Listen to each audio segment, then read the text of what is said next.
So okay, so shall we begin with it, guys? I think we can try, Yeah, right? sure. Yeah, sure. So just to set up the context a bit, the title of the podcast is called, or we even entitled the script like this, Tarkov Tasks, Fun or Frustration. Now, as you guys can see, or as you guys know, because you have like a lot of experience with it, one of the pillars of Escape from Tarkov are the missions, right? Or is the missions. You, it's kind of like for the majority of us, maybe because we are coming from a different background, let's just say a daisy background, doing missions is not such a big deal. But for some of us, one of them who is really not with us right now, Robin, Robin said so many times, I really hate missions. I don't want to do them. So for some of us, it's okay-ish, to do them, and you have to do them because you have to unlock level with the traders. You have to do some ammo. They're like very important things that you have to discover or unlock with them. For some of us, hate them. Now, even if you hate them or not, the missions are a main pillar in Escape from Tarkov because this is how the game is built, right? So because we had so many wipes so far, and because we had so many problems with quests that were like very frustrating, and some of them still are, we decided to do this podcast with this main idea, with this main theme, just to set up the foundation for our podcast. I would say my first question, guys, is: are you guys doing the quest because you like them, or are you guys doing the quest because they're a must? Could you play Escape from Tarkov without the quests? I think. So I'm doing. Go on, go. Go. Okay, you sure? You sure? Good. Okay. For me, Okay. for me, the quests for me are certainly are nice to do, and keep you like orientated a certain direction. But I play the game made for PvP. That's the primary role I play for, and the combat. The quests are a thing you have to do to progress the traders, and you have to do it. You don't do that, you can't progress the traders. So it's a thing you have to do. But a lot of guys obviously cease at level 40 because what's the point going past that? So let me come back then. Would you play Escape from Tarkov without the quest? I mean, you would have absolutely no problem without the quest, right? Absolutely. Yeah, nothing. sure. Yeah, I like them being there, but I could play without them definitely. Okay. Yeah, I agree with that. Like after you get to 40, there's no point doing quests. You've got everything unlocked, and even before then, you got the flea market in you. So Okay. Did you start hitting 31, They're nice to 32, have, 33? but- You pretty much got it. Okay. What about you, Dan?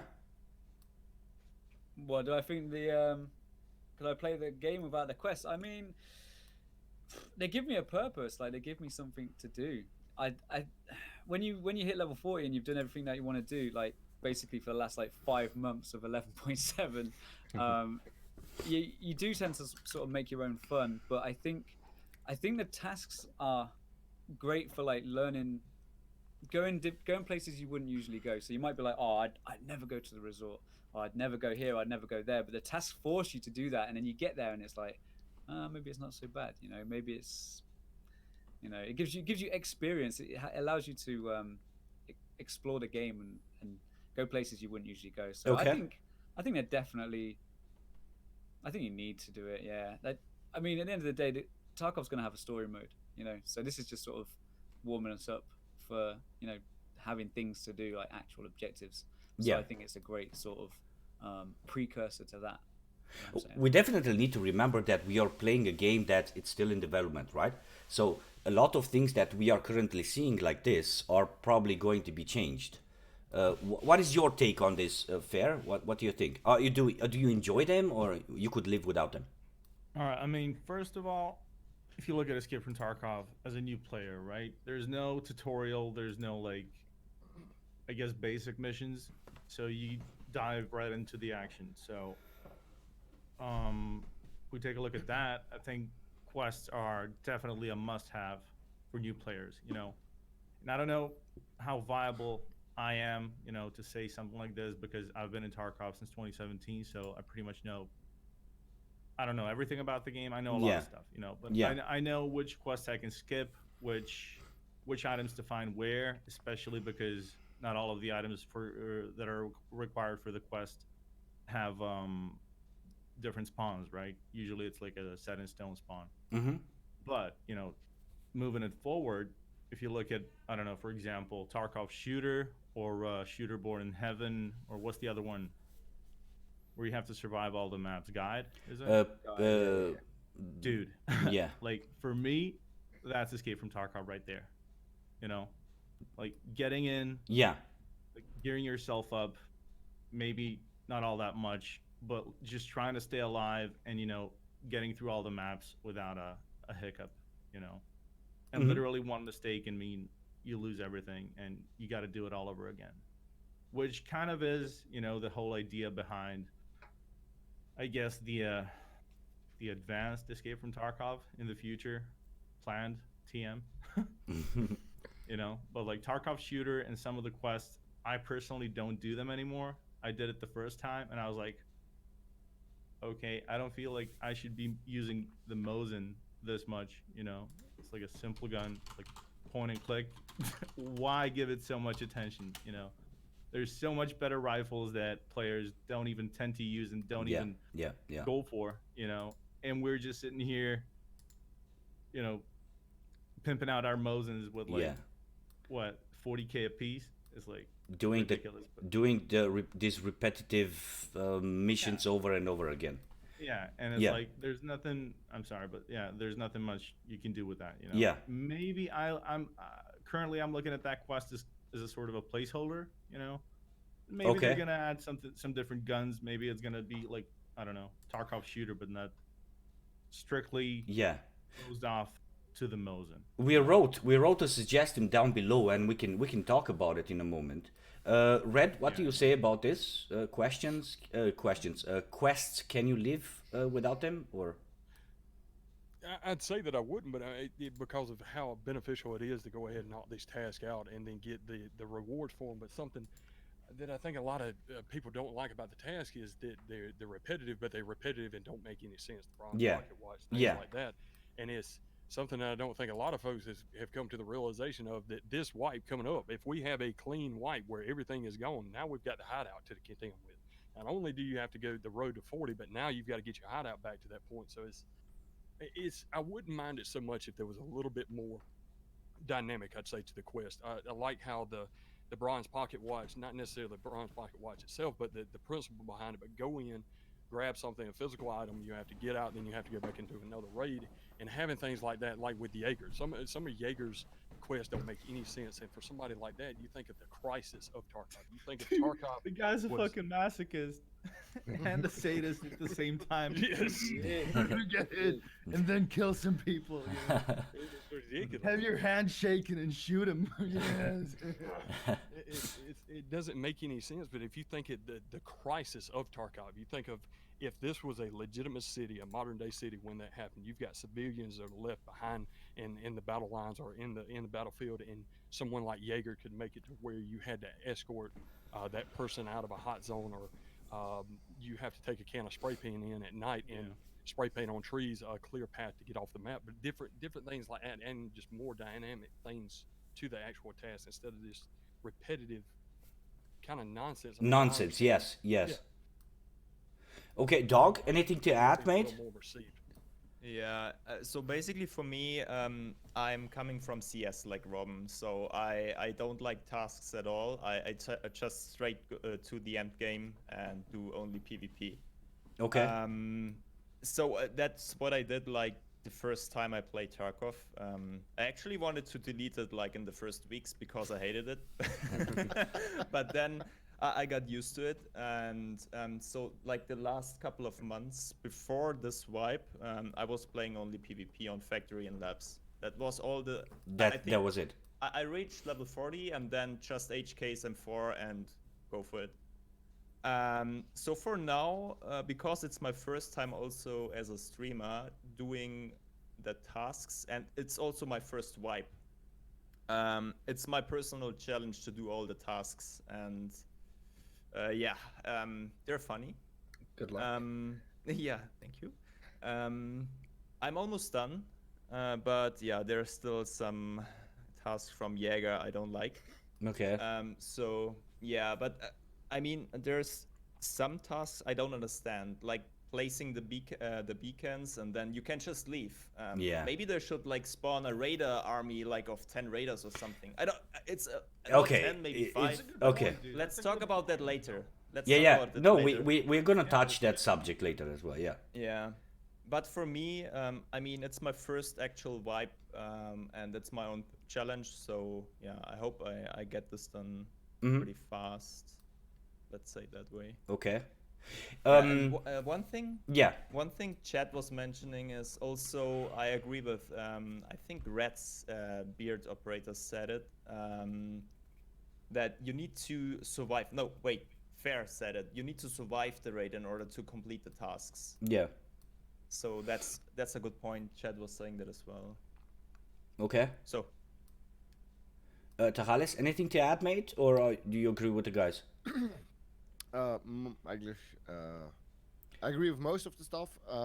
Thing is, for me personally, I love quests. I love having a reason in the game. Like, the only issue that I see is as soon as you're level 40, there's no reason to do them. Actually. Because you reached end of the game, right? Yeah, exactly. Yeah. You basically hit the end game. You have all the guns accessible to you, and there's no much meaning in terms of unlocking everything, because well, you have the flea market, you can get it anyway. The only benefit that you have is like you can get the stuff a little bit cheaper. I mean, I'm a huge fan of quests in general. I mean, especially the quest with the golden zipper, where we have to do multiple things with one item on a map. That is stuff that I like to do.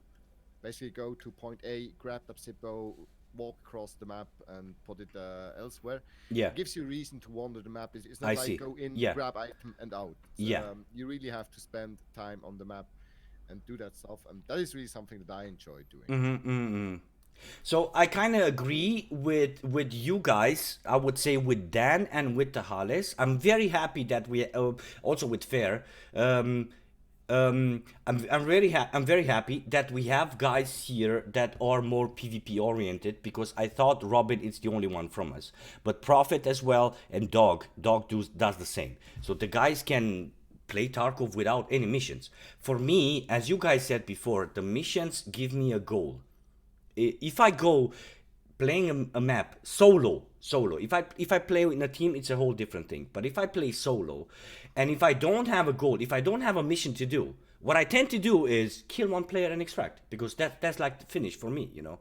So as you say, if I have to plant that beacon, or if I have to do some headshots or some stuff like that, then I'll definitely do it. So for me, it's a pleasure doing missions, but some of the missions are very bad, very, very bad. We can talk about it.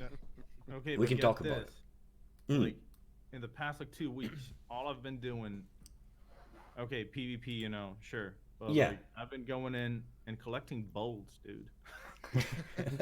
Like, literally, I have just been pickpocketing those jackets, you know, and like, oh my god, I can build a water collector or something. Like, the Yeah. hideout gave so much meaning to the game. It gave a purpose past forward. But Exactly. do you Yeah, mean it in a everything's equal positive way? You were searching for screws in a positive way? Yeah, yeah. you Like, enjoyed I it. You enjoyed actually it. Yeah.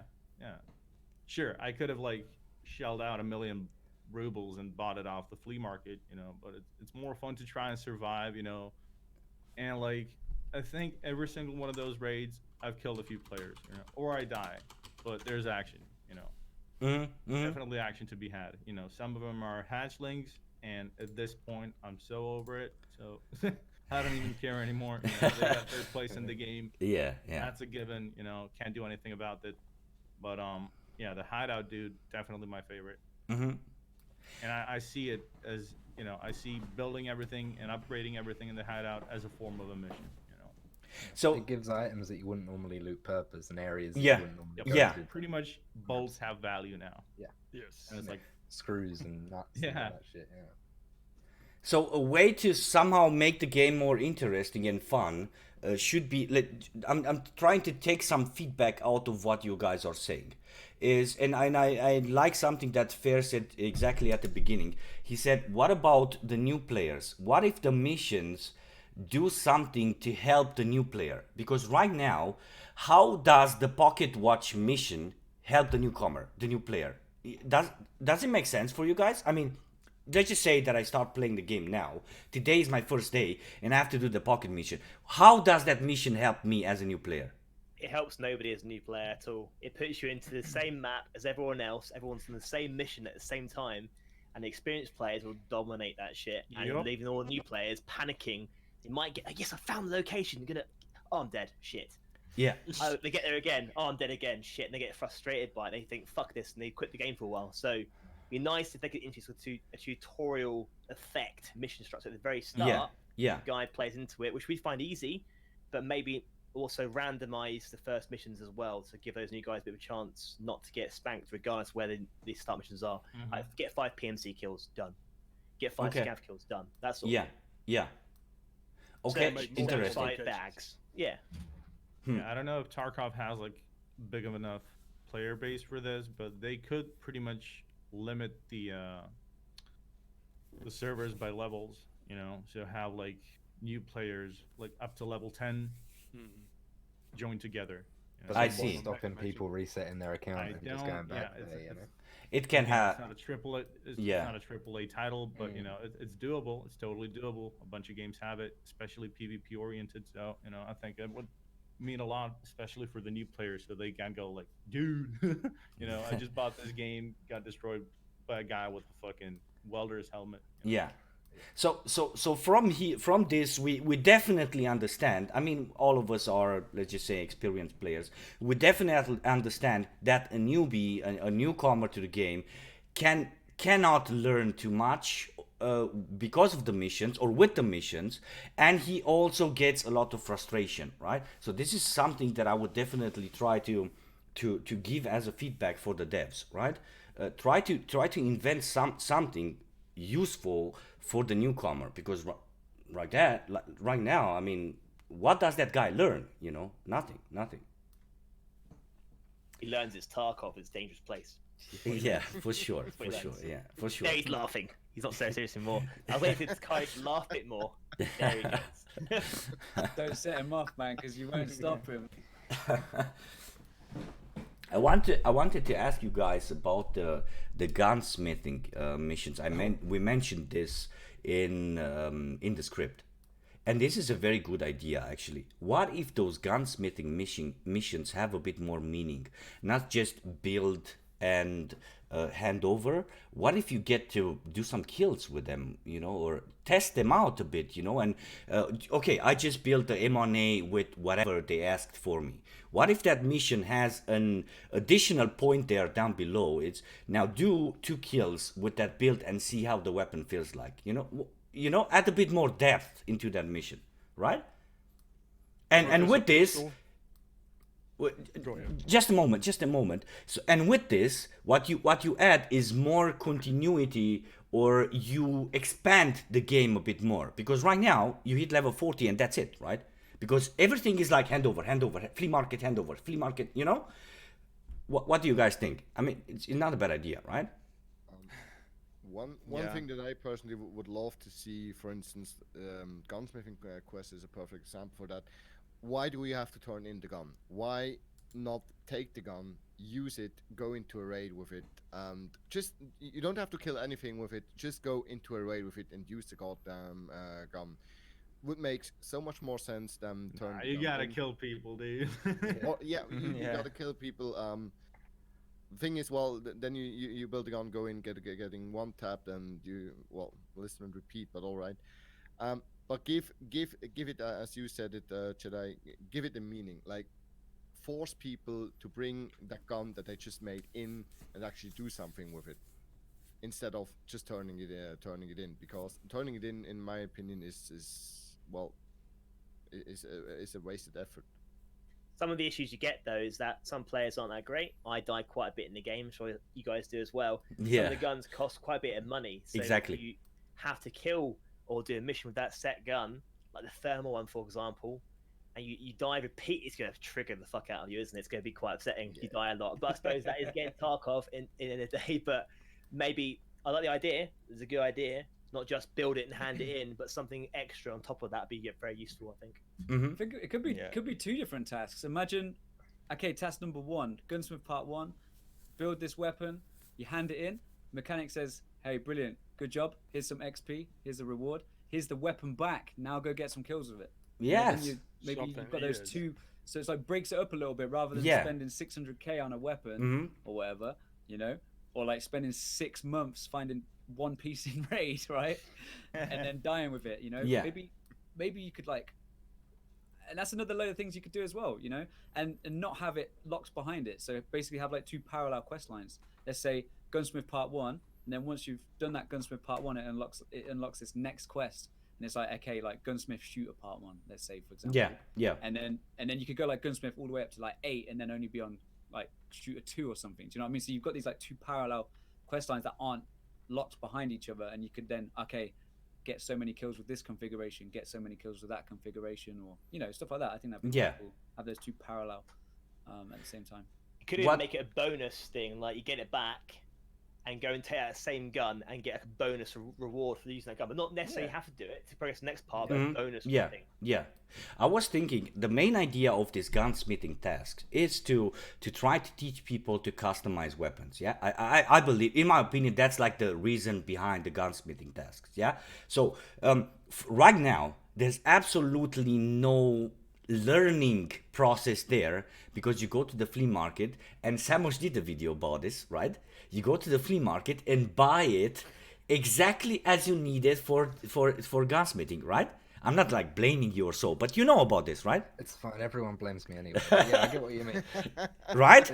Yeah, it doesn't. 100%. I think even add in some parts that are find in raid, but then you'd have to make parts find in raid on the flea market as well to balance newer players, more experienced players, and stuff like that. But or what if it was to make a unique weapon? What if the task, because as it stands right now, it's more or less of an assembly. It's assemble this weapon instead of what the term of gunsmith is. What if it's putting the thread attachment for a threaded barrel on a Vepr Hunter, or things making unique style weapons in the game that and don't make it to where you craft this barrel or whatnot, but make it to where it's unique to certain weapons that you can't buy. Yeah, but still, I mean, even now there's a couple of weapons you can craft in the hideout, you know. They could incorporate that. Okay, that's also Use something. the weapon parts, you know, and have like I don't know, certain blueprints just for the gunsmithing part. Yeah. You would actually need to find like certain parts, you know, assemble it, and then craft it for like an hour and a half instead of just rinse, repeat, rinse, repeat. Exactly, rinse, repeat, exactly. You know? Because you do nothing else. Have to do, Go ahead. Sorry. No, you're good. That's pretty much it. But I mean, just like incorporate other parts. Talking about blueprints, and this is also related. And then you guys, of course, can continue if I interrupted. What do you guys think if you have to find a blueprint on the map? You know, I mean, like it's like a recipe, you know, but it's not a recipe for some food or something. It's like how is it called, dude? In English, maybe it's a ballistic chart or something like that. Maybe it's some instructions or some stuff, some type, you know, some stuff like that, like a sheet with some instructions on how to build the AS valve for one of the gunsmithing tasks, you know, and only then you can do the gunsmithing task with the AS valve. You know, add a bit more depth, dude. I mean, we can come with ideas. Like that. I think a lot of these quests as well are tests and little things they can do in the game. When the full game comes out with all these missions, we're hoping they'll incorporate a lot of these things into one mission, if you follow me. It's always individual tasks like help build a bigger mission. You get what I'm saying? Okay. I think that's the idea behind it. I'm not obviously sure if that is the case, but whether I think some of these missions will stay as sub-missions as well. Some will always remain this way, but I think a lot of these ones are testing out the mechanics in the game, which will hopefully be incorporated to like a larger mission at the end. Maybe, I don't know. I feel like some of the gunsmithing quests are just stupid though, like the AS Val with the night vision sight on it and stuff like that. I think it's a lot better if they're weapons that people would actually use, like build this weapon that's similar to a Navy SEALs weapon or whatever the fuck, you know? Make like it have a theme behind a weapon rather than just put this random shit on it. That's like so for me. So for me, when I first saw the gunsmithing parts, it's like 14 in total, right? 14, yeah. There's 16 or so. Or 16, yeah, 16. I think it's useless. I was thinking when I started the game. I still can remember. Why don't you take out the gun? I like the idea. Just and do something with it. I mean, and I disagree a little bit with the if you lose the gun, then you don't need to build it again. I would say you need to build it again because it's the same like the M1A task with the thermal, and you need to kill 20 PMCs with it as well. So for me, the gunsmithing tasks are like, it would be really cool if you need to use the guns, because then, and it's also linked to like leveling up certain traders in order to like reach level 4, because then you can say you have a certain experience with different gun builds, like 20 in the future, I don't know, and you killed scavs and players with it. Okay. And Tarkov should be hard, right? It's not a... For sure, for sure. Yeah. Okay. Would you guys But add? right now it's useless, in my opinion. So gunsmithing, it's nothing else but a way for the player to boost his level. Once he reaches them, he boosts his level in like, let's just say 5 levels or so, with all the gunsmithing tasks in like no time, you know. It's I don't know. And exactly as like Samosh says, right? Some of the builds that you do are just stupid. Like for example, they as well. Yeah. Okay. So if you guys want to add something else to the gunsmithing, maybe a suggestion, so go for it. If not, I'm gonna move to the next one. If you guys want. I like the idea, mate, you had regards the schematic, finding that first or researching it first. That'll slow down progression in the game as well. Yeah. And staggering the gun builds. Right now I can build most of them until a certain point. But I like the idea of finding the schematic you mentioned or the plan. But would you do it as a PvP player? Yeah, of course. I love the game. For me is about combat and the tactics behind it all. Okay. Added bonus is all the other missions. Some are disgusting. Like some of the missions are horrendous. I agree. Where a Deshonka, where a Scav vet and go and kill 15 players on customs. Right now, most players in teams and most are geared. Go and get 15 kills in customs 3-story, horrendous, or 2-story, awful. So some of these missions that really don't promote certain plays. I don't mind doing it because it's a challenge, but as a PvP player, yes, missions are good, but some of them are really bad. As you know. Really bad, yeah, indeed. The next subject, which is also a pillar of the mission tree, is the Tarkov shooter, and Fair mentioned them a bit at the beginning. The Tarkov shooter quests, the one with the Mosin, I think Tarkov shooter are called, right? The one with the Mosins where you have to do like all the kills in. Yeah. So what do you guys think? Are you guys doing them anymore or not? Or not? Fair, you don't do them anymore, right? Nope. Did the first 2 and stopped. That's it. No point. Hit 40, no problem. Just like, I don't want to use a Mosin all the time, dude. We were thinking exactly. Yeah. You know, like, why? Exactly, dude. We were thinking as a suggestion, what if instead of the Mosin, you add all the sniper rifles to this pool? You know, the Remington is so cheap right now. The idea. Right? Yeah.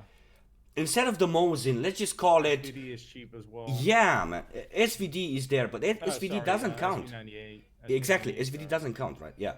So SV98 is there. We have the Remington. We're going to be having this Orsis sniper bolt action sniper rifle. We have the Mosin as well. You know, what if they add a bit more variation there with all the snipers and have more fun, dude? More variety, man. I don't think it's you can pretty much turn an M700 into 3 completely differently looking guns. It's my favorite weapon right now. Yeah, it's like so much to do and like. Yeah. So we definitely agree on this one, right? It's not a bad idea. Everybody agrees on that one. Yeah. Yeah, it should be open to all bolt action at the very least. Even the TOS should be added to it. TOS and slugs. Nice, Bro, yeah, maybe some like I don't know, other types of weapons. You know, shotguns. Like. Yeah, or what about if it's only semi-auto or something like that? Okay. Put the Adara in there, things like that. I mean, why not making the Tarkov shooter basically, as the name suggests it, a real shooter quest where you have to use each weapon like once, right? I'm sorry, I didn't get it. Can you? like you basically say, take every gun there is in the game and put it into a quest series. Like, start off with the Makarov. Basically, kill one scav with it. Done. Grab the Grach. Kill 2 scavs with it. Done. Grab the 226. Kill 1 PMC with it. Done. Next one. And basically go through that with every freaking gun in the game. That's what I call a Tarkov shoot quest. Okay. Sounds Kill pretty killer cool, with yeah. all guns, That's awesome. Yeah, kill killer. Yeah. Yeah. including knife. Including Stop. Okay, sorry. No, that would be good. Like, I don't know. So that would definitely add more variety. And the guy that goes with the Remington 700 with the Scav player on reserve will think on extracting, because the Remington can use it then for the Tarkov shooter things, right? Missions. It's definitely not a bad idea. Let's hope that someone from the devs is listening or watching or so, and maybe they'll do some variation there, because it's not a bad idea. Right now, I mean. Yeah, go ahead. I was going to say, with the Mosin itself, I missed part of the competition there, but regarding the Mosin itself, it's not a bad gun, but it's over advertised. You must use it for always Mosin missions. Like I said, definitely expand to all the sniper rifles and stuff. Maybe have one for the Mosin. We have the AKSU mission now on customs, get certain kills like gun there. Yeah. We have the Mosin, and a shotgun as well. But why not have always gun missions and quests incorporated to the mechanic one, maybe, kinda, and go with the M4 and use it in a certain manner, not like wear Untar vest and Untar helmet, but incorporate always gun line quests where you have to use them in certain ways and teaches the player at the same time how to use them potentially in the best way, rather than like Mosin. Exactly, all over again. Yeah. More varieties. Variety is the spice of life, man. And you know, this is the first wipe. You know, patch 12. This is the first time I've ever even bothered with Tarkov shooter. Like the past 2. You know, updates where we've had it, or past 2 or 3, I've just been like, I'm not doing it. Like I got to like Okay. one of 5 with the scavs, and I was like, I ain't doing this. Like, I just can't, you know. So definitely, yeah, I think that's a big point. Just put all the bolt actions in there to start with. Just kill with sniper rifles, bang. You know, it should be one parameter, really. You know, I think my chat's pointing out, I think it's criminal that the TOS hasn't got a mission line, personally. I think that's disgusting. Frankly. But one. Why not one of them? Use a TOS. Tarkov Why TOS, not? Yeah. I guess you guys have watched FairTX's video with the TOS, and now everyone is going with the TOS, man. No, I liked it. To be honest, I liked the TOS. We even did like labs raids with the TOS to see how good it is, and it's good. It's good, but I don't know if the TOS. Yeah, it's your guys' call. I mean, I don't know. We're just suggesting and pointing out stuff. If they were to add like doomsday ammo, then fuck yeah, you know. I think all shotguns have become more like versatile and shit now, with different ammo types that are added. So I think more quests to do with shotguns. I think that'd be quite fun. Yeah. AP slugs, man. That's where it's at, dude. I'm telling you. It's so good. AP. There's one more point. There's one more thing that I want to point out regarding this gunsmithing, this Tarkov shooter 3 or whatever chunk of tasks. The one where you have to kill players, 7 players, if I'm not wrong, at less than 15 meters. The one with the Mosin. What's the point? What's the point of doing? I was like not adopting hatchlings at factory. I was using the Mosin as my second gun. I was going into the raid with my M4, try to kill all the players, and as soon as I saw a hatchling, I was pulling out my Mosin. That's it. Sneaky. Yeah, I feel like they can define that quest a bit more. Just make it for the Oberas only. That's a short-ranged Mosin, right? It's the shorter Mosin. And only one gun maybe in your, otherwise you can cheese it. You can like cheat. Me. You can use the M4 to kill the geared guys and then the Mosin for the naked guys. Exactly. Okay. I had problems. Normally, I'm a guy that does the missions all the time and try to reach his cap. I think I'm struggling to reach the cap for like the 3rd or 4th time right now. I think the 3rd one. But this time, I struggled so many raids with that 15, and I have like one more mission that's like very, very fucked up. But okay, I understand. You guys are doing it on factory, I guess, right? The 15 meter. Yes. That Yes. is like the Yeah. best place, right? So should that mission stay? If that depends on us, should that mission stay in that Mosin 3 quest line or no? If this would depend on us, would you guys keep it or no? I'd probably get rid of it. Okay. It doesn't really. It's like kill from 70 meters, kill from 100 meters, kill from 15 meters. It just doesn't make sense. Like, why Doesn't is make this sense. 15 meters? You know, I mean, fair enough. It gives the 220mm barrel. I tell you what, that thing's amazing. By the way, if you are struggling on that, use the 220mm barrel on the Mosin. Incredible. But I mean, it's like really long. It's like the only task within that whole line that's short range, and it just feels a bit out of place. Like using a bolt, it's kind of doesn't make sense. Why do you have to do this? You know, it's like you say earlier, it's just a bit nonsense, and I think that fits into that category. Just to bring like a contra argument to this coming from the devs, because I watched or I heard Nikita several times saying this. When he realized that you can reach end of the game in like less than 1 week, in 2-3 days, like Pistilla did, right?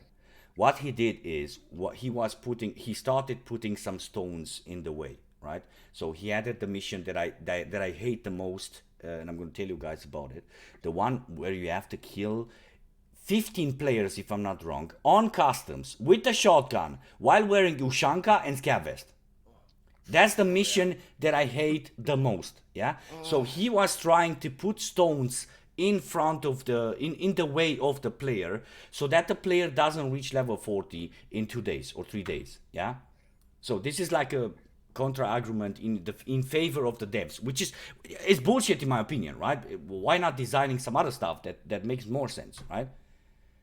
But yeah, I think Pestil's proved the devs wrong anyway. He got to level 40 pretty quick again, right? Them stones didn't exactly work. They were tiny little pebbles. And he finished. Yeah. Go ahead. When you have somebody that does that, how many people actually did that? I mean, what is the percent of the player base that was able to get to 40 in a week, in 2 weeks? You see what I'm saying? Is it really that necessary to put those stones to try to stop that one, you know, that 1% or 2% of the player base from getting to that point so quickly to where it hinders the rest of us? You see what I'm saying? Agreed. That's a good point. That's a good point. Yeah. Nikita said it himself. I mean, I heard him, guys. I heard him saying this. After seeing this, I decided to do some very frustrating mission, not frustrating, but grinding missions, just to slow down the game. But I don't think that's a good solution. I don't know. It's not good game design, in my opinion. Like the game, if you want the game to last longer, or at least that 1 to 40, I mean, rather than put things in that people just don't want to do, full stop, maybe give us like 10% less XP for quests, or change the XP that we're getting, increase the XP requirements for each level, rather than put things in that are like really artificial. Because A, it's annoying, right?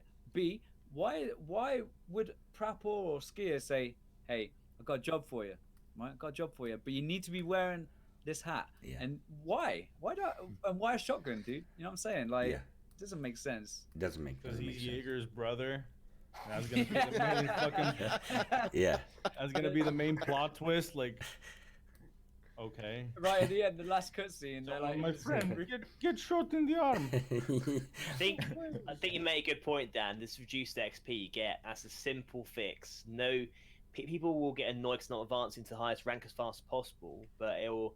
When the game's fully released, for example, are they going to have these wipes all the time? I'd like to think so, because it will help refresh the game for people. It has to be below 1%. It's probably not going to do that, and then it's going to get everyone's max level, and they get bored and stale gameplay. So if you slow it down a lot more progression-wise, I think that's a viable option, rather than put these horrendous quests in, which just piss people off. I mean, progress at the moment as it is way too fast. Way too fast. It cannot be that too fast. Within a couple of days, you're able to put up all trades to max level, reach at level 40. Where's the fun? Where is the path that you're taking to get there? it's literally non-existent at the moment. I would say, Tachales, I agree with you, mate, but Robin or maybe Dauwg and Prophet would say something else, because they don't give a damn about doing missions. Their main goal is to reach level 40 to get better gear, better guns, so that they can play PvP better, you know? Their goal is you know? Yeah, but why has it? Why is it that it's achieved so easily? Why is it that it's done so fast? Yeah, it's because of the flea market. You can Yes. buy basically Yes. everything, Yes. and I have a strong opinion on the flea market. I think half of you guys will hate me for it, also half of the EFT player base. But I definitely would remove the flea market from the game. I don't know, but because you can easily buy everything, and then everything is sold out and stuff like that, and then some players are making agree. money, like endless money, because yeah. they're getting always the best prices. And I was thinking about to remove the flea market and make something like an auction. Like you put up something with a start price, and then other players can like eBay. Oh, Tarkov eBay. I like it. Exactly, Tarkov eBay. Next YouTube video. Scav eBay. Perfect. T-Bay, guys. Call it Just note T-Bay. that yeah. down so I can nick your And, idea. Hang on a sec. Lol. For and that's how you you won't make such progress. I agree, Bunny. Without the I flea agree. market, I guess. I'm not sure. Maybe it's a dumb idea. I was about Are to you say. saying remove flea market entirely, or keep it but a different variation of it? Entirely. Okay. I mean- So I countered that with flea market is a great addition to the game. However, Okay. it's a sore subject of me when people, and it's linked into missions as well, so I'll mention it and think, Yeah. if I'm going too far into another topic, let us know. Yeah. But because you can advance yourself really quick by the flea market itself helps you do that because people can abuse it so many ways. Yeah. If you made it purely found in raid items, you can send the flea market, player-driven economy. That's brilliant because it's purely player-driven economy with not buying things from like the traders and instantly selling to make a profit to then advance yourself even faster and faster and faster. So I like the flea market for that reason. It's another reason to play the game for those that don't purely like PvP. Not everyone likes PvP like I do, and you guys do. And not everyone likes the missions, but they love going and finding stuff, scavenging things, and making money that way. I'm that type of guy. But not abusing the flea market, which you can currently do. I'm hoping the Keith will see sense and change it, because the flea market itself can affect and boost a player so quickly. I mean, Pesty did it with the Slayers. He gets to a certain point really quickly and made millions of it. Millions, He's the only person doing that, is he? Yeah. I mean, why is the flea market accessible at level 5? Why not put that on, like, let's say level 20 or Level something? 15 or so. Yeah. Yeah, that you basically have access to it if you already have. Yeah, a couple of Bitnik, things not in the bad. game, right? Yeah. The hideout. That's the a good idea. Intelligence Center level Yeah. 2. There you go. Now you got the flea market. You've got Yeah. a computer in your working hideout to where you can shop on the market. I'd incorporate the flea market into the hideout. I'd say you have to build yourself a computer to go on the flea market. It's like the black market, right? You gotta do something to get on there. You know? Yeah. That's a good one. The intelligence center comes with a computer. Why not incorporate it? Yeah. There are so many options. There are so many things that the guys can do. The last podcast that I heard or I watched with Dr. Lupo and Shroud and Clean and so on, Clean came actually with a very good idea regarding the flea market. Now we are a bit off topic, but it's still related to the mission somehow. You know. He said, what if you do like a certain progression, you know, with the flea market? Like, for example, at the beginning, you're not allowed to sell or buy anything from the flea market until you reach a certain level with the traders. You know, you reach like if you reach that level with the traders, then you're only allowed to barter, you know, not sell for money and stuff like that. And once you did that, then you get access to the currency at the flea market. You know, you can play with money and stuff like that, you know, add a certain progression to it, which is definitely not a bad idea. Nikita said we are going to think about it. They are definitely trying to find a solution, but I think it's going to take a while. I think it's not easy because it's so complex, right? And because you said that, Dauwg, I didn't want to say it because I didn't want to sound weird, you know, but you said it, and I totally respect what you said, because the life before the flea market was awesome, man. I remember myself doing runs on factory for like 2 weeks, dude, just to find the factory key. Just to find the factory key. And it was awesome. I was not frustrated. It was awesome, you know. I don't know. Maybe we too are the weird ones, you know. But for me, it was fun. Or maybe Yeah. limit the flea market access, like a certain amount of trades per day or per week or something like that. Then you avoid like the flea market. The overusing, right? players. Yeah, exactly. That would be also probably one I don't know. One Also solution. make it impossible that you can buy stuff from the traders and resell it on the flea market again. I think that's the big one. Yeah. I mean, we've got to find Okay. a trade. Okay. Let's look at it the other way as well. Oh yeah, that's a good one. I mean, this I've seen this. I made a shitload in the beginning with the freaking Kiver face shields. Like literally, I bought. I actually remember numbers. I bought for 24 million in total face shields for the Kiver helmet from Ragman and resell them from double of the price, and people were buying it like crazy. Yeah, I did. So- I'm guilty. I did the same. Why? Why does this work? People use a kiver. Because the game allows you That's Good good. question, Dan. In the Don't do beginning, it. yeah. I was Go for doing it. it with the airframe and the chops. Yeah. Red, you wanted to say something, brother? Not make it to where, say, with the amount that you was talking about that you put up, make there be a range. Say if you buy it from Ragman, there's you can't put it up past a certain price to gouge the market or to make it to where you're making I 24 see. million at a time. Maybe a million, but do you see what I'm saying? Instead of locking down the market so much. Yeah.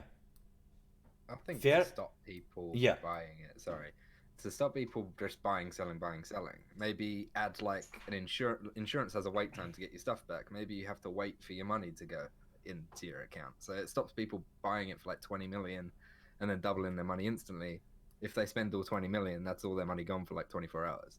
And then they have to wait and then they get the profit, but then increase taxes and all that sort of stuff to make it so it's not Yeah, as where just it's more double your money dynamic. instantly. Yeah. I think the main issue is, I think Yeah. it's an easy fix to make it so you can't sell things on the flea market. You purchase from traders. And the other contention of a lot of people is things that run out really quickly, like the ammo now for the M4, M95 rounds are selling out instantly, gone. Oh yeah. And people, Oh, I don't yeah. want to go on too much about it, but that's another issue that's involved in it as well. But I don't know. For me, the main issue is you can buy things from traders and instantly sell to flea market for a bonus, for increase, and people will do that because they want to build guns and stuff for mechanic. They want better items they can't afford yet. They hate missions themselves, but they can make money by doing flea market stuff, and they can just boost themselves and buy what everyone buy regardless because they can afford to do so. I think time will tell. I don't know if anyone's got any inkling of what Keaton might actually do. Probably that dynamic economy that they're going to be adding will probably fix some of the things. It's something that DayZ has. I don't know if you guys have played or know how this stuff works or used to work in DayZ. In DayZ, if there were like, let's just say 50 SVDs spawning on the map, you know, when they reach that top, the SVD doesn't spawn anymore, you know. So maybe that has an impact. So let me just finish. So if that SVD doesn't spawn anymore, there's only a certain amount of or a total amount of SVD that you have in the game. Once one that gets destroyed or so, then a new one will spawn. Maybe this will have some impact in the flea market as well. I don't know how this is going to work, but it's like something that I don't understand. But maybe Nikita will probably fix it with the dynamic economy. I'm not sure. I'm fairly certain that Nikita spoke about that before, having like a say 10,000 of this weapon and that's it. Like there's only so many, like an actual diminishing physical kind of item environment. Yeah, so there's only so many of these. Stuff like consumables, obviously, probably be crafted. Maybe you can get them from traders. You know, maybe there's like shipments of like consumable items. But when it comes to like weapons and stuff like that, body armor, I mean, maybe there's only so many actually. Because imagine Tarkov is a sealed off area, right? There's only going to be so many. Yeah, really exactly, yeah. Or to build on that, say if Dan's level. Looking at the 4 scavenger with his feel of trader, going out into the world, his yeah, stream for sure, shows for that sure. There's 300 left on the market, but say if I'm level 1 with that trader, for me it's 0. and make some type of progression, because he's talking about an actual physical amount of product and making it to where, okay, well, I'm going to sell to Dan because that's a better customer than it is to Red. You see what I'm saying? Okay, should we move to the next one? The next question is related to Jäger. Jäger quest, yeah? We're talking about quests tonight. So what do you guys think? Is that a good addition to the game, or is that, like, I don't know, is something that you guys won't touch or didn't touch? It's a great addition, but it makes no sense. So or most of the quests. Why did Nikita add them then? What's the point? Because everybody was asking for the wipe, like, for months. Yeah, and he just wanted to. He wanted to be like, "No, fuck to you." troll us. No, they're just stupid. Especially this dehydration task. I mean, Or the kill people while blinded. What the fuck? Yeah. Or, I mean, or have that what's to where the it's like point? an XP. Just a random challenge. It's not necessarily set to a trader or whatnot, but just make it to where, oh fuck, go kill 15 people dehydrated and just, oh, you get XP, random XP or something like that, instead of locking it down on one person. I am thinking, instead of this, they definitely did some effort in creating those missions, right? They did some effort, because you cannot code that without, you know, it magically. So instead of putting that effort, missions, yeah. sorry. No, sorry, you go ahead. So I was thinking, not all of them are bad. Yeah, the Scav bosses missions from Jäger are good, but let's just say the one with dehydration, with the tremor, with the flashbang and so on. Instead of putting that effort in creating such stupid missions, why not creating some good ones? Like, go into a mission and kill 150 Scavs. You know, something like that. It's easy to do and easy to code. I don't get it. Why? What's the reason? What's the reason? I don't know. It's something that kill 4 PMCs while being drunk. That would be hilarious. Yeah, with vodka, yeah, that's nice. Yeah. Or whiskey. I think to me, some of the missions appear to be like, we'll lose, I can't think of something to do. Screw it, we'll do that. That'll work. And it comes across occasionally, maybe run out of follow ideas logical order. He has harder missions. quests, getting easier quests. Yeah, So Bidnik. What can I say? They Yeah. appear maybe, I don't want to be rude, half-assed, and then like, why should I bother doing this then? This is a horrendous mission to try and accomplish. Why do I have to go be flashbanged or flash myself or words or get dehydrated? It's just, yeah, I don't know, man. It's not. To me, it irritates me more than anything else. I still don't understand how is stress resistance still a skill, still a task. Like the game, it's so counterintuitive. You spend all this time trying not to be shot and trying not to get injured, and you get to that quest and you're like level 2 stress resistance, and it's like, yeah, you need 13, buddy, and you're like, yeah, exactly. How am I supposed to do that naturally? I just try to get shot. It's the most. That's one of the most stupid missions. Yeah, one of the most stupid One of the missions. things they did well though is the loyalty buyout, where you can buy a certain amount of reputation or a certain amount of skill points. I think that works, because if people don't want to do it, then they don't have to. That is true. Mm-hmm. That is true. However, like I found out with the sniper, what's it called? Mentor, I think it is. 50,000 euros got me like 3 levels. I'm only on like level. I've only just hit Never level even 7. had that amount of money, never. You know? No.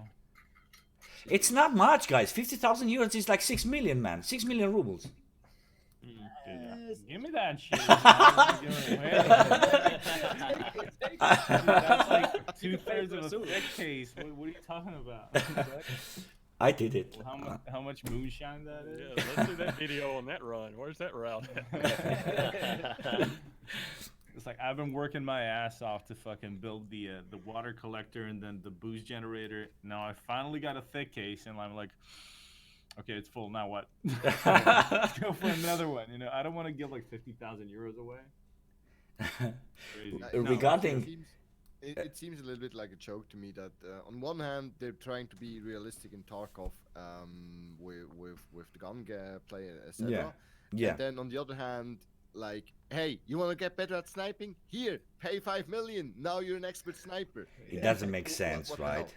It doesn't make sense. Yeah, it's a bit weird, but like maybe you could get something. Maybe peacekeeper turns up in your hideout, or you need to get somewhere, Yeah. and like you get like 10 minutes of sniper training or something, just to make it like feel, you know, peacekeeper's there, and he's like, Yeah. "Yo, what's up? We're gonna take you through some sniper." Or what You know? about incorporating the hideout again with the shooting range, not making it to where you can just take an LMG with a drum-fed mag and you lay down and go into one of the targets and then up your full auto, but actually make it to where it's automated and the targets move and you've got to get headshots on them. You've got to hit, you know, just like if it was a shooting competition, you've got to run 500 rounds through the gun or something like that, incorporate it more to where it's not so much of that type But then of to counter that, you're going to need it so ammo is actually being used. Otherwise, people could just sit there shooting all day, and then they can be max level. It's the same as going in and hitting your friend's legs to get your strength up. I think It would definitely be cool, Bunny. It's Yeah. true. Just make it so when you are doing these challenges, it comes up and says Streams like 10 Twitch streamers as a mission. Yes, sir. You know what I mean? Or, you know, this is not a testing environment. This is a live fire. Yeah, there you go. Live fire exercise, live range, you know? There you go. Regarding Jäger's missions, they recently added this. I really like these ones. The ones that Fair mentioned before, where you have to kill the Scav bosses. Have you guys started those ones or finished them? Dude, that's amazing. Yeah, that is awesome. Yeah, they're good. Sorry to like swoop in, but that's like the best ones out there. Let's take some of them. Let's take some of them, Fair, and maybe you can explain there a bit more. How do you approach? Just some tips for the guys, you know? All right, so in my opinion, every Scav boss, you gotta fight them differently, you know? Number one, they're in different maps. Yeah. You gotta have a certain approach to it. But then again, Sturman is a B word. You know? You can't just like... You can, actually. I managed to do that yesterday. I was like, okay, can I rush this guy? Because like now, I guess everybody is trying to do it at the same time. Yeah. And at that exact same time, I had like 5 Moslings just waiting on the crest line. You know? fucking bowl.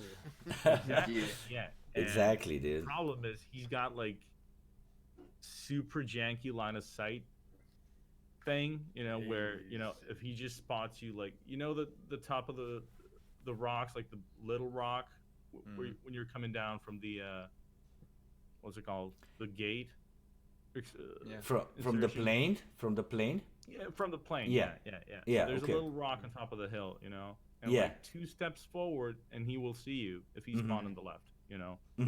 So what I did was like grabbed a Val, you know, ran to the coast, ran in the red building, and like just took him out one by one. That's okay. I went to loot and get the key, and he was like, Moslin killed me. Raid so hard. But like take Rashala for example. When he came out, that was a new mechanic for the game. That was a new mechanic for everybody, you know, old and new players. So you had to like figure out a way to take him out. Now he's a piece of cake, dude. Take an MP7, go into the dorm. He's so easy to kill, right? He's so easy to kill. Yeah. And I remember myself crying, you know. I was like, oh my fucking God, I can't do it, you know, when he came out. Yeah. And then, what like, about Killa? Killa, it's classic, right? Killa, it's easy to kill, right? Yeah. Like, okay. If he spawned in the hallway, you just need a Mosin and SMB ammo. So that means you need Glukar right now, right? Glukar, okay. Glukar for me is the most fun. Okay. Kill and to hunt because number one, 90% of the time, I encounter him like 10 minutes before the raid has ended. Okay. Know? I don't know why. I guess like people either die to him. When there's squads, they're just gonna wipe him off the map. You know, take everything. But he like, is tricky. He's tricky. He's tricky, yeah. Yeah, he's super tricky because like he's gonna bait you in. You're gonna take out one, and then you reload. Another guy just runs. Exactly. You know? Exactly. So you gotta like do something defensive wise. So what I do, I like most of my reserve runs have been like M700 and a 5.7 or something like that. Yeah. Just to keep it interesting, you know. And a booty hat, you know. So and I go attack him. Like exactly. Yeah, you gotta look after that swag, you know. If I can snipe a few dudes, I'm gonna do it. But you know, eventually I'm gonna want to go in, you know. So like yesterday, I've managed to like he was sitting in I guess it's a Western dorm. So I managed to like shoot him with the 5.7 through the window, and like 3 guys rushed me. I pop a nade on my spot, and run away, and they ran straight into it, and I was like, okay, how? But you didn't kill him. You didn't kill him yet, right? No, I killed him with a pistol. Yeah. So you finished the Scav boss's missions? You killed Glukar? Yeah. Oh, nice. Yeah. How do the rest of the guys approach Rishala, Sturman, Kila, and Glukar? I Yeah. run scared. Shoot them. Yeah, Shoot good. them. Yeah, I shoot them, of course. No. But describe a Yeah, bit, like Fair did, man. Maybe the guys from the chat can learn something out of this, and maybe I can learn something, you know. I think Richard is Yes. CQB, isn't it? Talk about CQB and just Yeah. going Hamlet. Yeah. The Woods dude, what's his name again? The Woods guy. German, yeah. Sturman. Ranged combat. Yeah, 100%. Medium long range. Go close quarter. You are fucked because they Yeah. not use the phrase aimbot, but they aimbot you. They will snap onto you and put that round center of mass and kill you. And Yeah. you got to take it slow as well on that map because it's True. 60 threat, not just the Scav boss, but every single player and Mose and the Scav player trying to get that kill, and you Yeah. might kill them all, then tap you dead. So you got to take your time on that dude. The guy on the reserve, I've only really fought him a few times. I must admit, I haven't killed him once yet. I haven't found him. Either I find him already killed, or I don't see him. I've been Me killed by him neither, twice. man. I've been killed by him twice, and he cucked me. He fucking destroyed me so bad with Ash 12. I was like, I'm dead here. Okay. So that guy there, I can't really advise that guy there. The thing that I figured out with Glukar is actually he's the easiest to kill if he's either out in the open and you can snipe him, or he's in the building and you can go for that CQB. But Just basically run around the building, Yeah. open a new angle after each kill, and that easiest to You kill. need a 60 round mag for sure, dude. Okay. Like, if you're Definitely. inside, because like you kill one, the other Yeah. guys just rush you. you know? Yeah. They don't stop. That's the thing but with does he spawn outside as well, Glukar? He does on the train station. Yeah, yeah. At the train station. Oh yeah, correct. Exactly. Okay. Also between the I you can he snipe spawns him on from on the dorm. whole map. Yeah. Yeah. Okay. Exactly. Okay. So there's like the 3 dorms with the helicopter in the middle. Exactly. Usually in the western one. Hmm. There's the 2 buildings with the open roof and some sandbags. Oh You yeah. can be in either one of them. You In- can be in the train Uh-huh. station, like in the staging area, or in the train station itself, like the red building. Okay. Red, And did you do those missions, brother? You still have to do them? How do you approach them? I've still got to do them, but I have dealt with some of the Scav bosses. But something that Fair was pointing out was this, and we've all seen this happen. As soon as you start hearing the grenades from Rishala, as soon as you start hearing that Ash 12, that SVD go off, and then what it turns into is, okay, if you're close enough to him, then you're sitting there thinking, okay, can I go ahead and take him out? But if you're a certain range or you're in a certain position on a map, then you're that Mosin that's sitting up at the rim of that bowl down at Wood Camp. And instead of having this of cutting them off from the match, or not necessarily with all of them, but what is the Scav boss? Okay, when these guys come in, they're going to be on sector control. They're going to lock down the map. And I want to add, when these guys are on the map, you know it instantly. Instead of just having 3 bodyguards with them, they brought their whole team in. Every Scav has changed into. Everyone loves the Raiders being added in at the end of white. Make it to where when you see Scav boss on the match, you know that it's him, and everyone that's around his Scavs, whatnot, are just as hard as his bodyguards, and that would keep from you just having somebody come in. Killer, he's soft now. Rishala, he's soft now. But make it to where, say, Rishala, he moves across the map as a group. He's taking out other Scavs. Make it to where, Shirtsman or all the rest of the Scavs are where when they come in the map, it changes the Scavs up to where it's all their bodyguards, or where it just different dynamics to the Scav boss, to where it's not so much of this. If you kill him, then you got to worry so much about everybody ambushing you, but make it to where it's an equal struggle for everyone on the map. Okay. I don't know, man. Like reserve has that for me now. You know, maybe I'm wrong. Oh, but I had Raiders spawned in today, and it's like, oh god. exactly, but like just the whole what's his name, Blue Heart dynamic. You know, Yeah. Just because he doesn't have one particular spawn point, you know, he can be all across the map, and then he chases you, and like I said, most of the time I encounter him like 20, 15 minutes before the raid is over. You know. It He can be probably pretty wiped some cool. people out. I even see some people running away from him. You know, and That's yeah, me. they kind of like. I mean, it's all of us at one point or another. Bye. I'm leaving. Yeah, but on the other hand, you know, it's like the extractions are dynamic. So, adds a whole nother level Yeah. how you're gonna approach the whole situation. So I think reserve right now is top of the Top. line. Okay. Yeah. Samosh, do you have like a way to approach Glukar? Let's just say, I think Glukar is like the most challenging one. Is it? Is it not? Yeah, 100%. No. He spawns in No? 3 main Him and places. Sherman, yeah. Yeah. Okay. Okay. I Yeah. think the unpredictability of when he's going to spawn and where he's going to spawn is the thing that makes him more difficult. Because with any scav bush, you need to go in prepared and you need to be like, I'm going to go hunt them. Like when Reshala came out, people were like, I'm going in to get Reshala. I'm Yeah. not going in and then hoping to find him maybe. Okay. Okay. Yeah. So with Glukar, it's very much like, oh, I think he's going to spawn here, so I'm going to go equipped to go fight him here. Like, if he's in a train yard, you can take a sniper rifle and take it to one of them green towers, and you're good. But the dormitories and the academic buildings, all of them, it's close quarters, and you need to be armored. You need to have grenades on you, and they're very aggressive. So even if you're in another building and you're sniping them through windows, they're Yeah. going to run to you. Oh, really? Okay. Yeah, they're on to you. Yeah. Okay. And they just keep Also- coming as well. Oh, They've got yeah, no, yeah. they've got no like. I was speaking to chat about this the other day. Something that annoys me at the same time and makes me laugh is that the scavs, the AI, they've got no like self-preservation. They don't care if they Yeah. die. Yeah. They've got absolutely no like.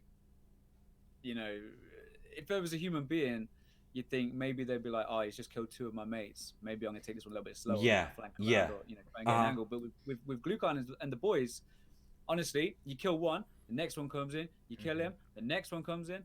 You know, eventually you're gonna have to reload, and they're gonna take you out. You know, Okay. it's very. It's one of the things that annoys me about the AI. I'm getting quite annoyed with the AI this week, but I won't. Retract what I said there. But do you know what I'm saying? Like, it would be nice if instead of just purely getting you by numbers and not caring about dying, Yeah. maybe they could be, you know, aggressive, but with some sort of self-preservation. Mhm. You know? Mhm. Well, Glukar can have up to 8 bodyguards, I think. So Yeah, I it's think I've one after experienced the it. other, one after the other. Yeah, Wow, I think I that's- got that in the train. But when you I take mean- out most of them, they go into hiding. Like you'll find Glukar hiding in the corner. You'll find a Oh. lot more in the mechanic areas where they're fixing all the tanks. and Yeah. shit. But they hide in like a cupboard with another guy, and Glukar can have the Ash 12 or an Archangel M1A. So you go into this cupboard trying to look for him, and there's him and one boy just left, and they're just aiming at the door. I think it's it's a bit silly. They're quite smart. They do hide, but most of the time they're aggressive if there's more than Mhm. like 3 or 4. At the end of the bodyguards day, there. you get fucked. So you know their Yeah. mission is complete. Basically. They got nothing to be ashamed of. It's Tarkov, right? But no, I mean, no. it's The thing Tarkov, is, with that mission, it's only enough if you kill Glukar, right? You don't have to kill all the guys. The problem is if Glukar goes and hides into one of the rooms, as you guys say, then good luck finding him between those guys. You know, that's the real deal. I was forced into killing them all when I did it. So You finished the mission? yeah, Oh, nice. Okay. Was it hard? yeah, it's Okay. a nightmare. As soon as I finished that, I was like, no more reserve, guys.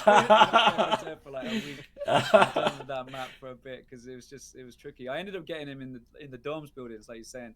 There was the 3 buildings, and I was trying to hit him from across, you know, because there's like 2 facing, isn't there? And there's the one with the open end, so there's like a C shape. So Yeah. I was like attacking across the buildings like this, and I just couldn't get him. I couldn't get him, so I ended up having to go in, and they was just like, I just got rushed. I just kept getting rushed and Oof. rushed. I was like doing tactical reloads, Yeah. grenades, and by the end of it was just like ding in the bottom corner. I was like, yes, thank you. I don't care. And you approached with what weapon? SA-58. Oh, okay, It's gotta okay, be, okay. man. It's gotta be. It has SA. to be that one. Okay. So either you're lucky and you find him somewhere in the open, in that, like Samosh said, in that mechanical area, and you can snipe him with whatever you have on you, or you have to go dirty. You have to get dirty and then go inside the dorms or inside that whatever those buildings are called, the pawn buildings, right? Okay. I will say though, Yeah, you I can. noticed yesterday. So Yeah. Yeah, you can do it also differently. I was able to kill him a couple of times. Okay. I go most of the time to. I did kill all of them, but I think Sturman is the hardest one in my opinion. But nevertheless, Sturman, really? Glukar- Okay. Yeah, yeah. I learned how to Glukar kill. is pretty easy if you know how he moves. and identified if you are going up to the dome and you snipe to the left, like to the, how's that area called? It's like the tank area. The Mechanic area, yeah. Yeah, Motor yeah. pool, So if you snipe down and you see the scavs, Yeah, so his guards, running away when you snipe The them, knights, because none the of knights, I scavs are think not it's running called. away, only his guards. Then you know, okay, that's Glukar. Yeah. And he's running into the middle buildings, and you just need to wait, and after like 2 minutes, they're coming back. So you can snipe easily like 7 guards, then you can go down, and you can take out the I see, the I rest. see. Yeah. Then the other thing is when he's at the train or in the middle area, you can just go on one of the towers and snipe him from there. Mm-hmm. And if he's like stuck in the middle of the map, then you call the raiders, and then he needs to move. I don't know how the algorithm is, but if you call the that raiders, code, yeah, exactly, he then comes to he the train moves. Really? Exactly. Yeah. Okay. And if you know that, then it's pretty easy to I predict see. where he's going. And when the train comes as well, he also moves to the train and camps Yeah, the yeah. train. Okay. Which is a I was gonna say, bastard if you've been in there for 50 minutes and you got all this shit and then you're not expecting Glukar and the Blue boys card to turns come up out. like, Yeah. hey, what's going Yeah, on? how's it boys?" going, buddy? Yeah, welcome. Yeah, I man. sniped him on the way to the train. Yeah, I remember exactly what you said. The train arrived, and I was Uh-huh. just chilling in the tower in the corner. I can't really describe it because I'm not very good with like cardinal directions or whatever on maps. But Yeah. it was like this little tower, and I was looking all the way down the road. Train station was on my left, like the train yard was on my left, and then the buildings were on the right, like the mechanic area was on the right. And he crossed the road, like he went to literally just walk straight out across the road, and I just went, dinked him on top of the head. But yeah, I was just really lucky. I didn't expect him to push that way. But yeah, I it never does killed mean when him, the train Ains. arrives, I you don't cross, think, so I don't you know where he is remember roughly, killing him. and you know the train's about to come. Try and get some range on him and take Yeah. him out as he's moving across. Okay. Dog with Sturman, it's not that hard. I watched a clip not too long time ago on Twitter. RedBeardOperator killed him with like one SKS shot while he was crossing. You remember that clip? Red, you have it? That was actually, when was that? That was like 1 month ago or maybe more.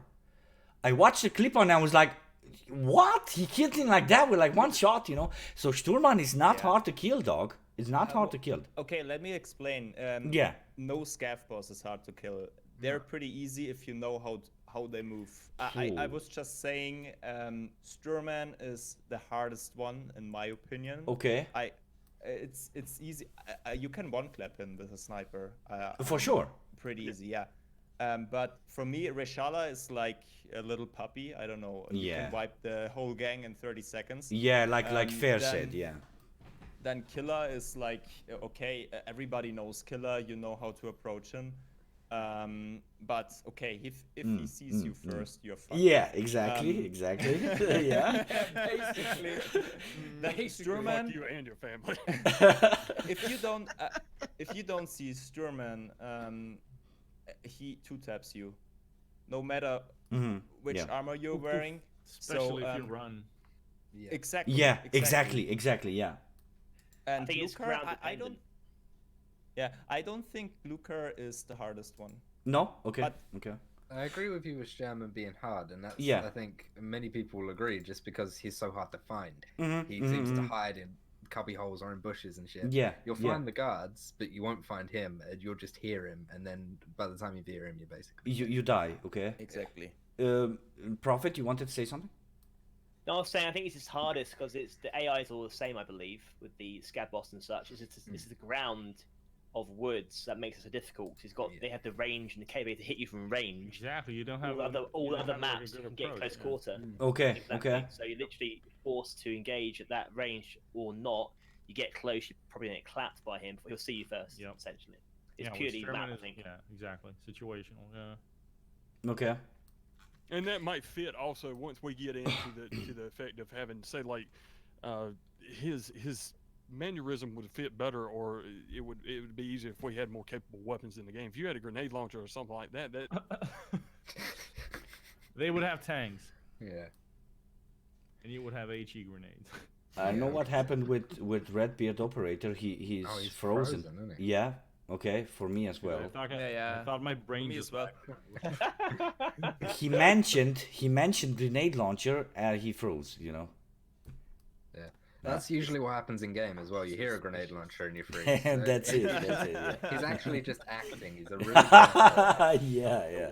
While you're There out, he is, see? Oh, okay. Now it's working. Now it's working. Okay. Thought you got banned by Nikita from this.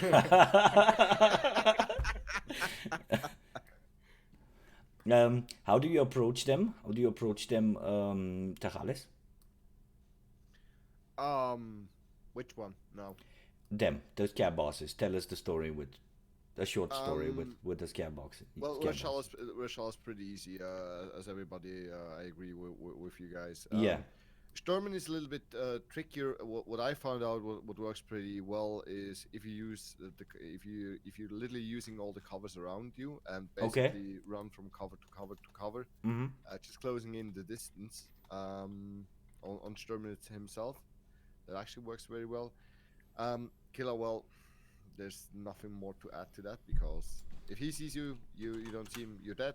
Otherwise, it's vice versa. Yeah. With Glukar, I killed him like twice now, and both times in the buildings. Okay. So again, open an angle, shoot, throw grenades, switch position, open fire, look what they're doing. In general, they try to rush you, but if you like the building with the satellite dish on by the chopper, there's like this hole in the wall right where the bathroom is.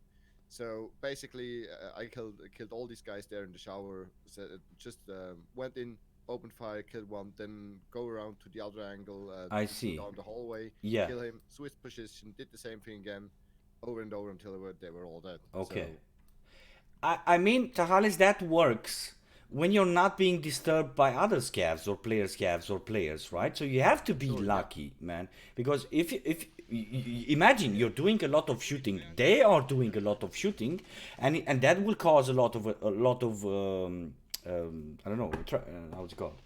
Attention, right? It will cause a lot of attention. A lot of guys will come towards that area. So you have to have that percentage of luck, I guess. Yeah, sure, but that applies whenever you fight the Scav boss in general. Yeah, I mean, that's correct. That doesn't matter which one it is. As soon as gunfire lights up, every player Scav is gunfire. Where is it? Exactly. Yeah. Okay, I think we learned something out of this. I still have to kill Glukar, I killed Sturman, I killed Rishala, whatever, I killed Killa. Killa is my nightmare. Personally, Killa is my worst nightmare. Every time I go there, before I start thinking on killing him, I die. Killed by Killa. But I managed to do it. Now I only have to kill Glukar, and I'll have to approach, like you guys said, or try to do that. I was thinking on... For the next question, is there anything that you guys would advise PSG or the devs to do regarding this constant issue that we are having between streamers or, let's say, players who can invest a lot of time into Escape from Tarkov, and that means doing the missions if needed, and the casual players? Is there anything that you guys, because the casual player has only, like, let's just say 1 hour per day, how many missions can that guy do in 1 hour, you know? I think the game should reward effort and time put in, and but also at the same time, a skilled player can kill you, a fully geared player, with one shot. So if you make it too easy, I think you put hinting on progression, being speed up for the newer players and guys that can only put 1 hour in. 1 hour a night or 2 hours a week, whatever. I think I don't know how you'd make it so they can progress faster to make it more balanced. Because a good player or a tactical player can still kill a fully geared player with like one round in theory. Moving on to that, okay. Now this is, I would only want to see this if we could absolutely lock it down to where it could not be an exploit. I'm sitting here looking at Prophet. I'm sitting here looking at Fair. I'm sitting here looking at Dan. All these great streamers and highly skilled players in Tarkov. I want a reward for you. I want a reward instead of your gear, your KD, your ability to play Tarkov. I want to be represented maybe in your Dauwg tags or an experience. The more experienced the player, no matter what the gear set, no matter what the loadout is, I want that their stats to actually be transferred over to maybe the XP or something like that, but make it to where not to where we can get in a group and go in and I can hatchet every one of you and I got a 40,000 XP run, but have it to where you're not so locked down with the task and make it the PvP with Tarkov is the most marketable thing about this game. Let's go to making that the primary function of the game. Not necessarily drop the task, but drop so much of the emphasis on the reaching 40 through the task, but make it to where the actual act of PvP is your primary route or a secondary route to 40 instead of being locked down by that to help out the casual players. I didn't cut the game on for 3 days. I've been at work. This is the first time that I've been able to play it now. I was able to play 4 hours a day, but there's certain guys that are not able to play but an hour, 2 hours a week, like Prophet was talking about. Yeah. But wouldn't that be unfair, you know, for the casual players and cause a lot of envy or so? Or should we just go with the fact that life is unfair and some guys have more time, some guys have less? That's the reason why we play Tarkov. We don't play it because it's soft. We play it because it's hard. Exactly, and they also said it's an MMO or a game with MMO aspects. And look at WoW. I mean, that's MMO, and you need time. And you just got to expect that one. You're not going to be able to do this game in 30 hours. Yeah. You got to put time. So it's supposed to be hard, and it's supposed to be harder or easier for some of the guys who put like a lot more effort and have that time to put it into the game, right? It should be like that. Yeah. They're also going to introduce, I believe, arena mode into the game, and how they incorporate that into the game as well will be interesting. It'll be separate progression with gear sets that everyone has balanced gear sets or gear scored to enter arena, or to be separate to your leveling and stuff. Mm-hmm. That will enable guys that are more casual potentially to get into the combat, get into that pure PvP. But it depends how they actually incorporate into the game. If it's linked to your actual main open world account or not, I suppose that would be a way potentially to help guys out progress a different tree potentially. I mean, it would have to be like a gear score or something. Yeah. Not even the levels, because you never know. But yeah, it would definitely have to be like a separate mode for itself. Maybe even have a separate stash. Okay. A separate PMC. Yeah. Or don't have a stash and everyone gets equal gear sets. Like, That's what I'm saying. Yeah. It's different, but it's for the more casual player, not to go towards anywhere near COD and Battlefield. But the arena mode is coming into the game, but how it's incorporated is the question. They haven't really gone further yet on that. No, we do need more information about arena mode. What I did hear though about arena is that it will make sense within the game world as well. So that kind of gives me the impression that we will use the same PMC, like it will be persistent. And I imagine there will be restrictions, like you say, either gear score or loadouts or something like that. Like choose a class. Like you want to be like, the old classes, assault, SMG, whatever, something easy. Potentially looking at something like that. But according to Nikito, as far as I'm aware, it will make sense within the game world. So it will most likely have some sort of persistence, and it will be parallel, I guess, or as well as, well, the way you could do that is everyone gets their gear back at the end of it, but you go in, you pay a fee to go in, and then you get a winning, sort of like a Coliseum. Like if you come out alive, you get the winnings, you get everyone's take home, and then all of your gear just comes back at the end. But have a way where you get no XP or just a tiny bit of XP sort of thing. So it's just a fun casual mode, I suppose. Yeah, you can just jump in and play. Like you can just jump in and play. If you've got an hour to play and you want some PvP, rather than go factory and lose everything, you can go, let's play some arena and just have a bit of fun with it. I think that's a pretty cool idea. I mean, we do need to. It's just one of those things. It's like with the hideout. We didn't know how the hideout was going to be until now you have the hideout and now you have to learn about it all. We need some information. Come on, tell us about it. Okay, so it's something that we have to discover then when they add it. Yeah. Most likely, yeah, because that's what usually happens. It's like they drop something and then it's like, whoa, everyone needs to find out about it now. Yeah. Rather than we know about it before. So I think it's a constant development or learning process for the guys as well, for the devs, because we all increased or upgraded the hideout, and we found out that there's like almost nothing that you can do inside once you have it, right at the beginning. Right now, there's so many things that you can do in the hideout. You can craft a lot of type of ammo. You know, you can craft a lot of meds and stuff like that. So I think for the guys, it's also a learning process. So they learn. It's learning by doing for them as well. You know. And they keep adding more stuff. Yeah. And changing what you can craft Yeah. and whatnot. Quick question. I love that. Yep. But one thing about this crafting, do the math. If you sell the certain parts at the flea market, you make way more money instead of crafting. Yeah. Crafting makes no sense for most of the items. There are only like 3 items that make sense. The other things you can just sell and buy it cheaper. Yeah. Yeah. So back to the flea market. Back to the flea market. Yeah. Prophet, you wanted to ask something?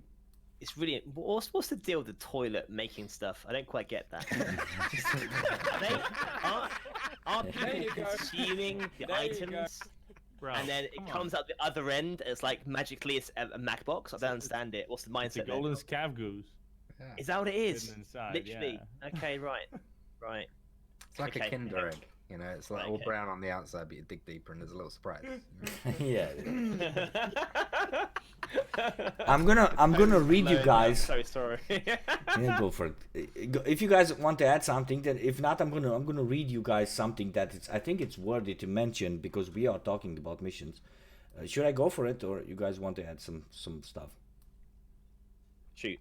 So I wanted to ask this, or just put it out there so to see if it makes sense for you guys. And I'm sure you guys read the script, but yeah, just go for it. So the question is, do you agree that there are certain tasks with rewards that make no sense or are made redundant with trader progressions? For example, the BT unlocked after Punisher Part 3, but BS it's only locked by proper level 4. M995 is not locked behind any quest, but BP72 is locked behind one of the quests. Then you have Private Clinic, which is one of the rapist ending quests, rewards you with the 306 West key from Shoreline, but you need that key a lot before that, you know, so it doesn't make sense. Then you have the healthcare privacy part 2, which makes the reward with what why does it make it redundant? Most players would already bought the key. Yeah, okay. That's like 306. Then you have Ragman Final Quest Supervisor, which requires you to give him the Goshen key. Rewards you with and it rewards you with unlocking the Gazelle armor, which almost no one uses. Right? Do we all agree that some of these missions need the rework there? It doesn't make sense. Like the missions we mentioned before, right? Some missions need to be earlier on, like you say, with like the keys and stuff. There's a mission, I think it's FairTX Group Research Healthcare Privacy Part 2 or something. Yeah. Where you have to get to West or East 306, and then like 2 quests later, oh, here's the key, by the way. It's Exactly. like, oh, mate, I've already... that's been and gone, bro. Like I've already done that, you know.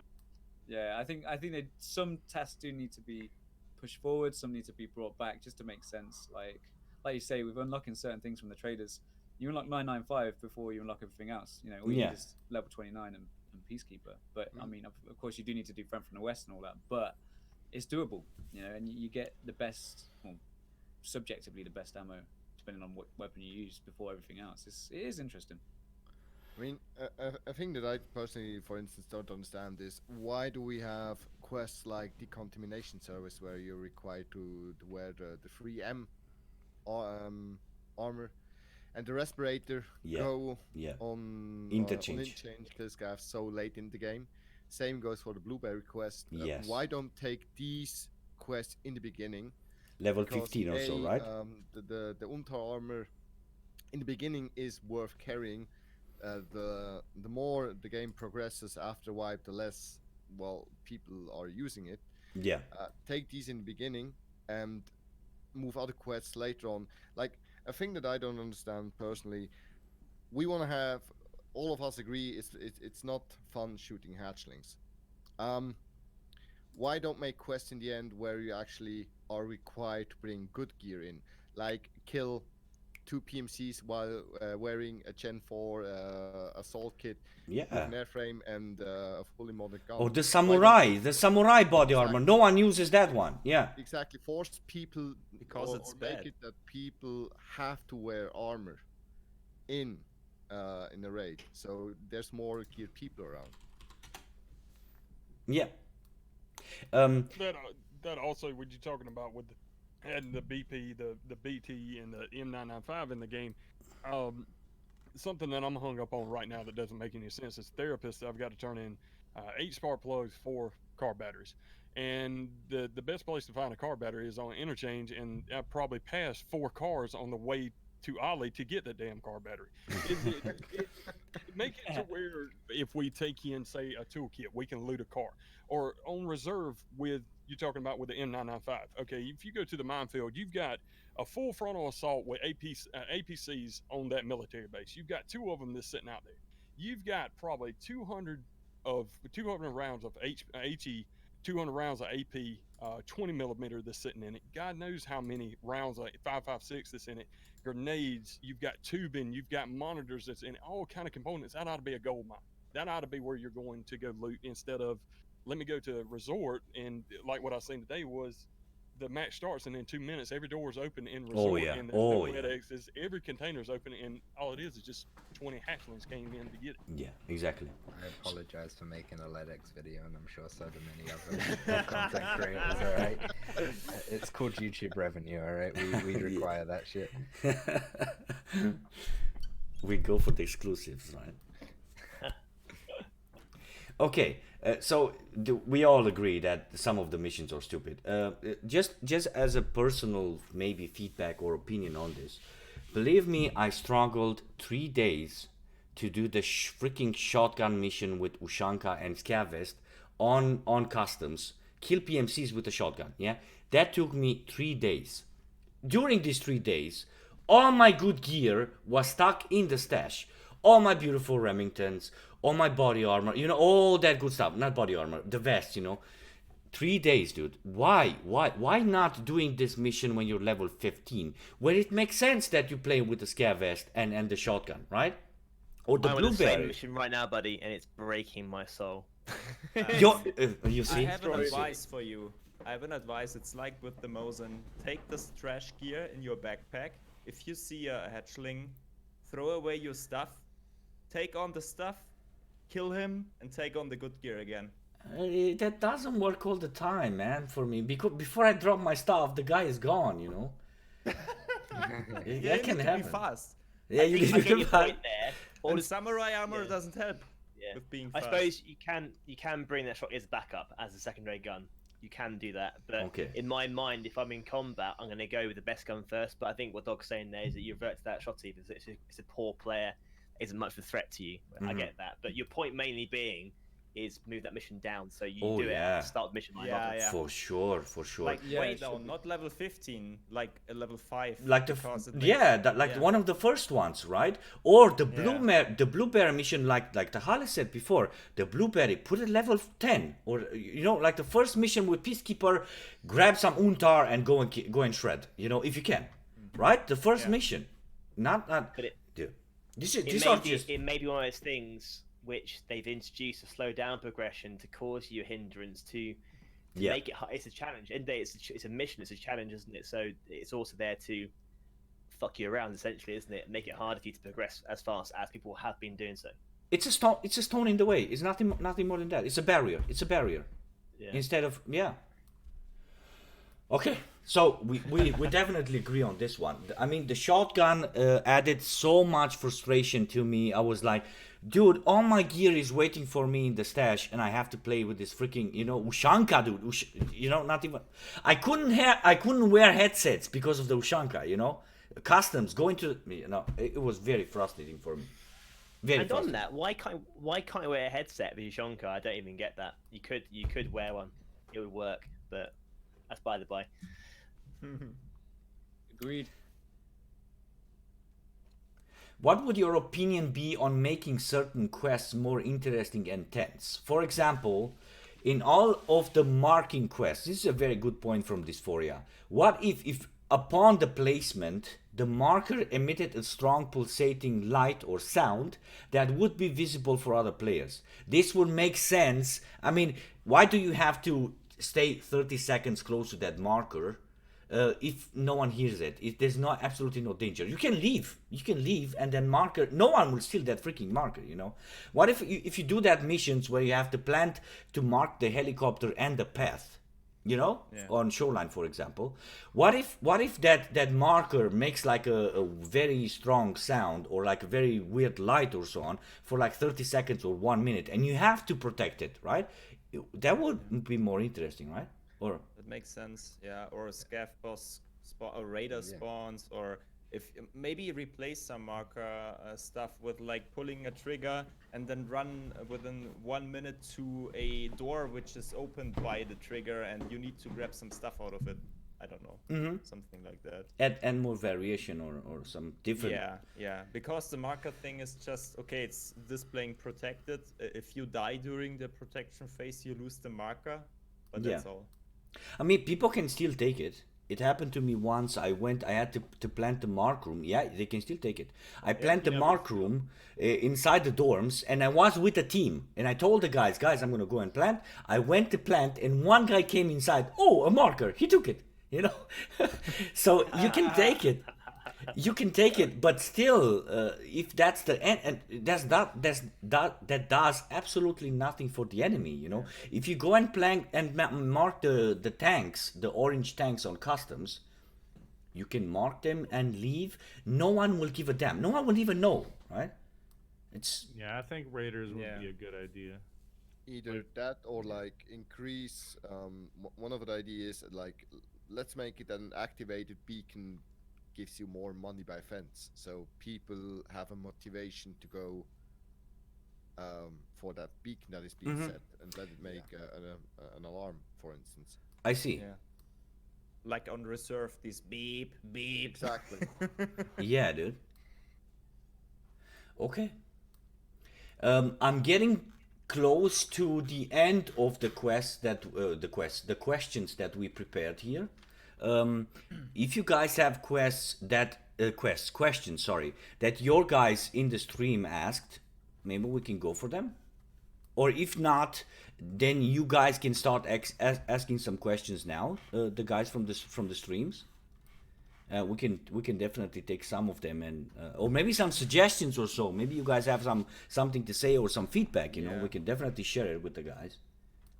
I have one point: cheesing skills. When I started the wipe, I encountered so many guys at the edge of shoreline. Don't ask me what I was doing there, but they were like lying there and loading their fucking mag all the time and shooting. They had like the belt rig, 60 rounders in there, like they had like 500 things, and I hear like click, click, click, and I was, what the fuck is that? Yeah. Then I killed him.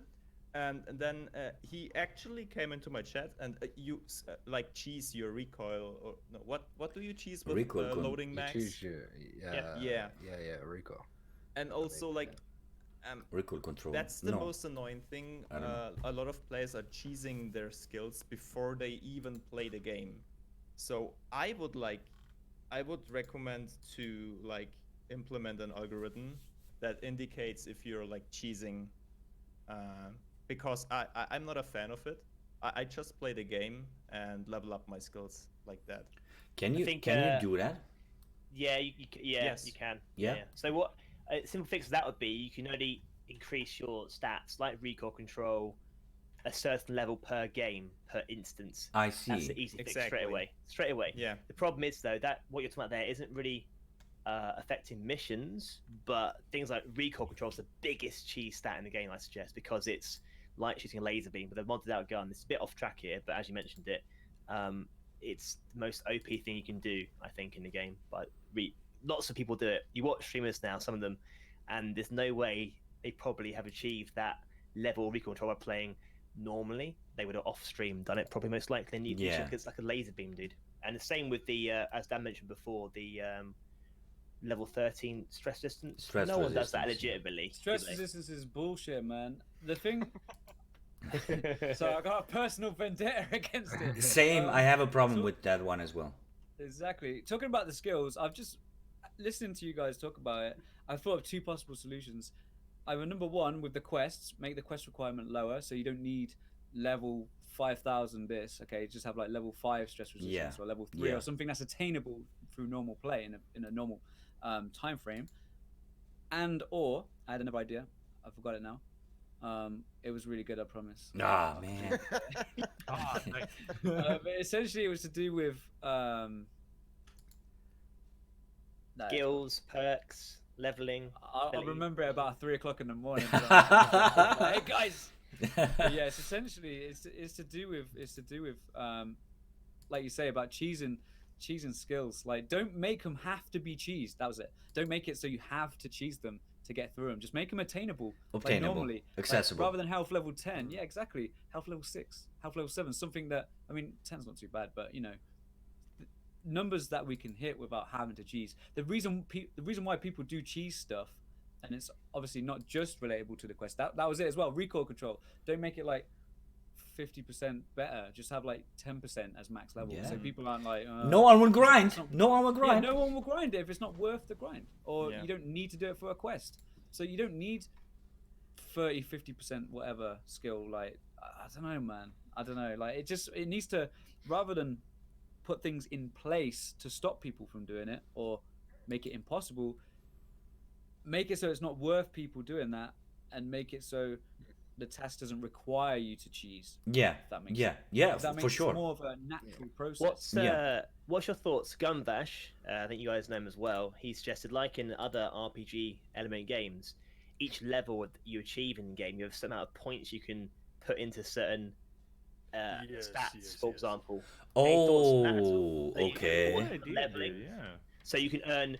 So if you're a PvP player and you love that, you attain XP from doing that. You Okay. can then put those skills then into whatever you'll put them in.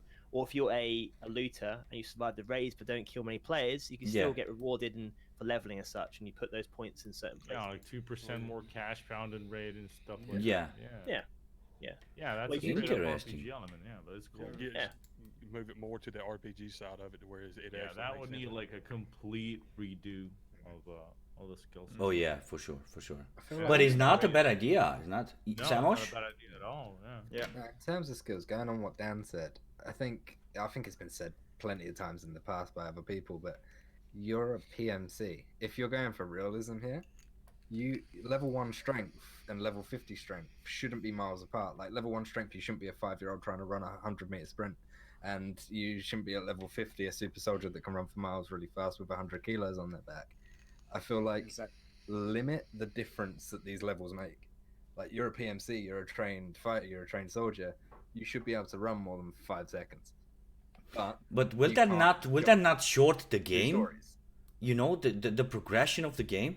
I mean, if you're level 50 with everything in like 2 weeks, then we're talking about the same with what Bastille did with reaching level 40. You know what I mean? No, Yeah, but it makes it strictly an on the easier skills. playing field. Yeah. Because it's not so game breaking of the I person being see. level 50 to, Yeah, to keep level 1. keep the difficulty on how they level. but Okay. just don't make it a massive difference, so people ain't gonna go out their way to be like, I need to level my recoil control to 50. Like, it's not gonna make a huge difference. Mm-hmm. But then again, with practice, you don't really need it. You can control a weapon, and everyone knows with a good caliber, you can one-tap anyone through helmets anyway. Yeah. So you don't really need full auto in this game unless you're in close quarters situations, in my opinion. Okay. One thing that I personally would love to see, I don't know if you guys agree with me or not, probably not, but one thing that I would love to see is lock more stuff behind quests, like more ammo types, armor that you can buy, etc. So it actually makes sense to make these quests after you pass level 40. Yeah. Right? Yeah, I agree. So I would you're love to see saying that. Tachales, there's too many things. There are too many things in the game. There are too many things too fast available, in my opinion. Make them make them hard to get, and actually, like, in a lot of games that I know, you have to unlock certain things, and doing a certain mission to unlock something gives you like this rewarding feeling that you're having. Hey, I spent so many hours or so much time unlocking that type of armor, and then you actually appreciate what you've unlocked. Right now, it's more like, well, you can't have that armor, you can't have this one, but the rest here, take it. Yeah. In my opinion, there's too much stuff available too fast. That can be done with a lot of weapons as well. I mean, when was the last time you guys played with the MP5? Nah. If you do it, it's more for a meme run or Yeah, something like yeah, maybe you see? Seals or Spec Ops You or see, something like that. and it's such a beautiful weapon, the MP5, the MPX. You know, some of those weapons, or you know, just for memes. And it's a shame. It's a pity because they have a very good use. Even the P90, we all talked about. Oh, the P90 is going to shred, and you don't see a lot of players. Although you see them because it's new and stuff. But just wait like 2-3 more months and. Yeah, everything is going to turn into M4s and then HKs and probably some battle rifles, you know, like the big ones. It's sad, I like it's sad, big ones. but it's a good opinion. It's a good point actually, Tachales, to lock more things behind quests and make them more unobtainable, or harder to obtain, right? Or make it Yeah, I something agree. unique. Multicam fast MT. Lock behind something with Peacekeeper or something. You add the little cosmetic things. Now, I don't want a pink zebra Taz or something like that. But you see what I'm saying? Like Yeah. Different things, different uniqueness to the items. I kind of want the pig zebra toss. You know, Lord. I was sitting there thinking, Lord. that wouldn't. Why do people split EFT in PvP and PvE? When the game comes out, all the maps will be open, an open sandbox. It will be PvP and PvE. I would say because the way we are, I come from a different background, and let's just say Prophet and Dauwg and Robin come from a whole different background. You know, they don't enjoy exploring and doing all that stuff that I do gladly all the time. I do. I do. But I enjoy more PvP. More PvP, okay? I enjoy exploring, but I love PvP. Okay, Let's say it this way. okay. Are So, you- I yeah, was gonna ask. Sorry, my chat's asking. Are you gonna make a YouTube video again with like this shortened down to like the pertinent points again, dude? I can do a highlight video or yeah, I can do a short version of it with like the most important things. Nice. No pressure, buddy. But I know the guys enjoy your content, man. That's why I'm asking. no pressure, but get it out tomorrow, yeah. Yeah, Yeah, exactly. yeah. I mean, I can do it. I'll definitely upload it as it is, you know, as a chunk, like Nice. 2 hours or so. But if you guys think there were like very interesting points or suggestions or feedback that we did or so, I can make a shorter version for sure. I would have one more point, if I may. Sure. Yeah. Regarding the secure container. And that point was raised because of the LEDXs. You need way more LEDX, and you recognize that the prices for the LEDXs, they were like 2.5 million. Yeah. Then they added LEDX to Shoreline, then it dropped to 1.5 or 1 million. And then going back to the secure container, I don't know what you guys think about it. I would only accept keys in the secure container or items which you bring with you in the raid, but you cannot put anything into the secure container. That makes the game way more intense if you find a red keycard, because you need to extract with it without putting it into your deep secure container or LEDX. What do you think about it? I don't know. I'm a think fan of it. Yeah, it's one of the biggest bones of contention for a lot of players. For me, I had to find my LEDX. I couldn't find a thing because by the time I got there, me neither. you know, a team of players that backpack pistol had done the same thing, and I could do the same thing myself. It's a Yeah. play style. I don't want to stop guys from playing the way I want to play it, but it's a way you're suggesting there to curb the mentality of running in there, no risk at all. Once you gamma it, you're set, million up, reset. Yeah, And it's a big yeah. issue in the game, which loads of guys mentioned. I know Clean mentioned with Dr. Lupo and Yeah. Shroud Slack that podcast there, and they suggested a number of ways. I think it's going to be looked at. So, yeah. and then you've seen it happen actually, haven't you, with the cap container, and when you couldn't put the mag case in there, and suddenly, or pistols, or weapons, or body armor, or rigs, now it's changed for every container. So it's slowly creeping towards that way potentially. Yeah. Hopefully. Yeah. I think it will be quite gradual, yeah. So, and then eventually we'll probably hit that point where when we tested it at the end of 11.7, it'll probably hit that point, and everything will be like you can't put anything in raid. So, yeah, it's quite cool to see. I think it is moving in that direction. I think eventually we will see that, but we just need to get people used to the idea first. Having this massive change, boom.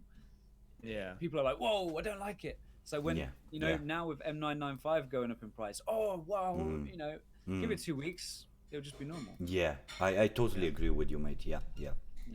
With the addition of, if they did make it so you couldn't gamma certain things like the LEDXs, my chats point out a very good point. The flip side, that would extract camping would increase exponentially. It would be horrific. Oh, for sure. Yes, you have to clear your angles and clear your arcs and clear that location, as you would do anyway.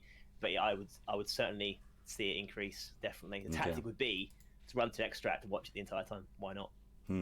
Unfortunately. What are everyone's thoughts? I'm going to read this one before I lose it. What are everyone's thoughts on meta guns, and that the general goal for most players is to turn a gun into a laser beam? I'm especially interested in PvP focused perspectives. So I am an exception here. I build my guns based on aesthetics, not on ergonomics and stuff like that.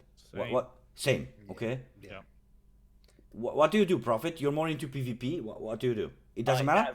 That recoil management, buddy. I don't care if it looks like someone's hit every tree on the ugly tree branch. I'm going with that recoil control. Really? Okay. Straight away. And obviously, there's no recoil in ADS as Tarkov well. in the first place. I'm a really bad player, buddy. We haven't met, mate, but I'm a bad player at this game.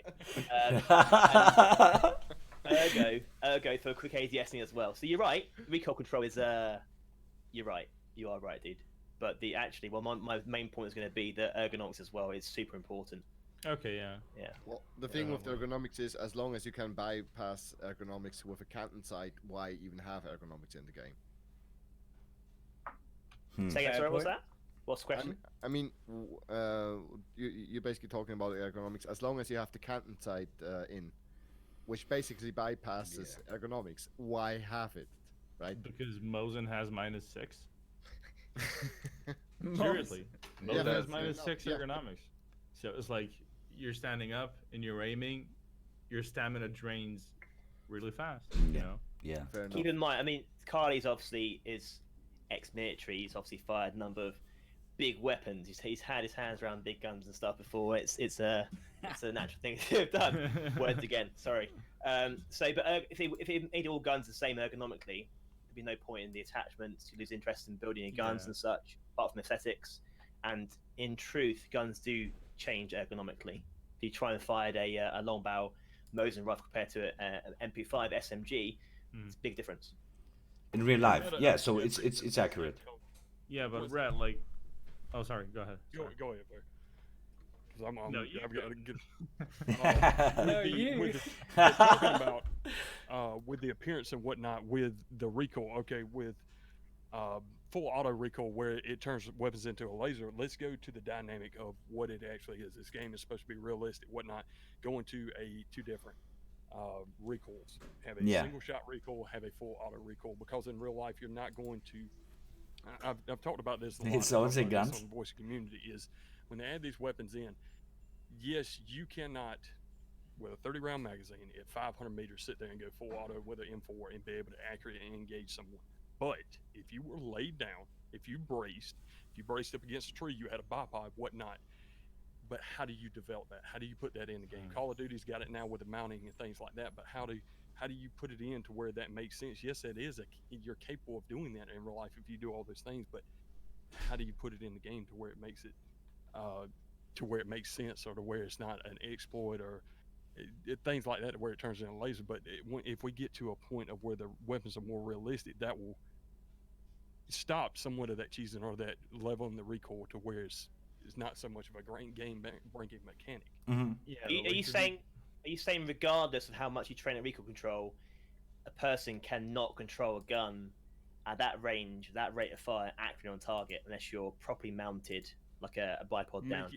Make it to more where its own technique. I'm talking about freestanding with a FAL. Yes, the SA58, yes, it's got buffer systems. Yes, it's got modern things in it. But still, what I'm saying is go to where the weapons are more realistic to what they are in real life, and that'd probably stop all of it overnight. I think it's I think it's a numbers game. It's the same with the skills. Look at the attachments. Like, we've got attachments that give like 12% recoil reduction. What if let's just have a blanket reduction on attachment effectiveness?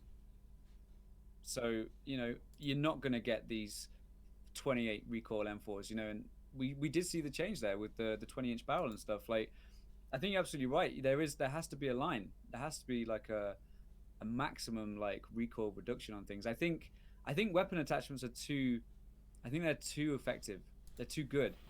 And I think if we do see like let's say a blanket, we saw it before, the 30% recoil increase. I mean, that's all well and good. That just affects you for the first week of the wipe. And then once you start getting these crazy attachments that give you like 49% recoil reduction, it's looking good again. So I think the problem there is it's just going to be a case of going through all the attachments and saying, hey, this is a 38% recoil reduction. Let's move it down to like 30, and then we won't see and again with the skill, bring it away from 40% or 30% or whatever it is now, like on elite recoil control, bring it down to 10%, and we'll still have. It's that distance, isn't it? It's that distance between minimum and maximum. Okay, we just need to close that gap a bit, I think, maybe. And we won't see these meta guns. Sorry, I'm a visual speaker. I think it's a meme from Friends. I think it's something. It's a very good point. The point that Bitnik it's somehow pointing out. Why does it have to be a best gun for everything, or like a best build for everything? Why not 3-4 different builds, best builds, right? Add variety to it. Yeah. Variety would be nice for sure. I think as we get more attachments, we'll probably see attachments with very, very similar stats. Mm-hmm. So instead of just the MOE stock is king, Exactly. like the MOE, the bus, the pro, within 1%, 2% difference of each other. Okay, I'm going to use the pro or whatever. Yeah, exactly. Make it to where a weapon preset is like not necessarily unlockable, but say if you use this weapon with this certain attachment more. Now, I'm not talking about get to a point where it's got 100 ergos and 40 vertical and 40 horizontal, but just make it to where that's a way to top it out instead of adding all these. Oh, well, this one's 38%. They're not going to. Yes, there is modern buffer tubes and things like that in certain one of these stops, but making it like you're saying, close the gap to where it's not. Hold on to a fire hose at level 1 with a Vepr with no stock, and then M4 that's a laser beam. How to get rid of the hatchling phenomena? Yeah. Any solution? Just accept it. That's what I said. Yeah, secure container. Yeah, but I've kind of gotten used to it. Yeah. Don't pose a problem. Don't pose a threat. Always gonna be there. Sorry, go ahead. You need them for the tasks. Lol. Pistol kills me. Dude, I'm sorry. There's no quick answer and quick fixes there, because there's multiple reasons why people hatch it in the game in the first place. Fear, the maximum the maximum, what's the words, bracketing, so the minimum amount of gear bring in the game, maximum returns, that sort of stuff. Or it's because the missions as well incorporate it, looting and all those things. They need to either punish the person going with lower gear. If you go in with a hatchet, then if you die, if you do it repeatedly, it's noticed by the game, but there's ways to work around that. I don't think you can ever fix it, if I'm honest. It's never be fixed. It's always an issue. The off-raid healing is a part of it, It's just a small portion. Okay. They're forcing you to lose money, practically, if Yeah. you die. Yeah, but that loss should be way higher than just like 30%. that you use Could a couple be, of times. I don't think it works. I don't think off-road healing would stop hatchlings. At because- this point, nah, dude. No, Like, definitely not. what does a grizzly cost? Like 20,000? Yeah, not 24. even that. If you're running a Actually covered hatchling, for you've like got 6 nothing grade. to lose. Yeah. You've got nothing to lose if you're a hatchling. So going what's, with The 30. eventual yeah, return what's is, the problem going in with 130 health if you're not losing any money anyway? Exactly. Exactly. You don't have to heal Yeah, up. You that's a don't good have to point. heal up. Yeah. As long as your legs Maybe work, they you're good to could- go. Exactly. Yeah. Maybe they can make it up to, some like you're too hurt to go into a raid or something like that. So Yeah, You know, yeah, it's again, it's Tarkov. Who's stopping you? You know. Yeah. So There's even no if mama they figure. if they brought gear scoring, so right, you have to bring this amount of gear to even get into raid in the first place. Because Yeah. what lunatic would go into Top Tarkov Scav on with Scav, no let's guns? add You're gonna die, aren't you, to anything at all? If you play in that mindset and that role play. But even then, you'd bring the guns in, shore them, and ditch them on the floor. Unfortunately, there's no. I can't see a way they're gonna fix it. I really can't. Okay, Fix it. okay. Something that could possibly help is go more towards randomizing the loot items, but also randomizing the scav paths. Right now, with the way that the game is, there's a certain meta, there's a certain path that you can take Yeah. where pretty much every raid you can make it out and be unscathed. If you've got it to where, 10 feet or multiple paths to where a scav can just pop up out of nowhere, you're not going to have these guys that are just running in a 5-minute raid and they can do all it. How do you guys feel about adding some form of rotation tasks that could change up daily to continue giving players at endgame something to do and newer players a way to progress faster? It's a great idea, I think. Daily tasks. Yeah. Yeah, Daily Hideout tasks would does be it, and great. it's like Tarkov's cousin, and Hideout does like these daily tasks, and I think they work well. I don't play Yeah, it much, but daily and weekly stuff is awesome. Yeah. Yeah, that's endgame meta, dude. Like, for sure. So I think they even talked about it, like. Yeah, when they get exactly. Implemented. Yeah. At one point. Yeah. You know, It's a good idea. plan. PM.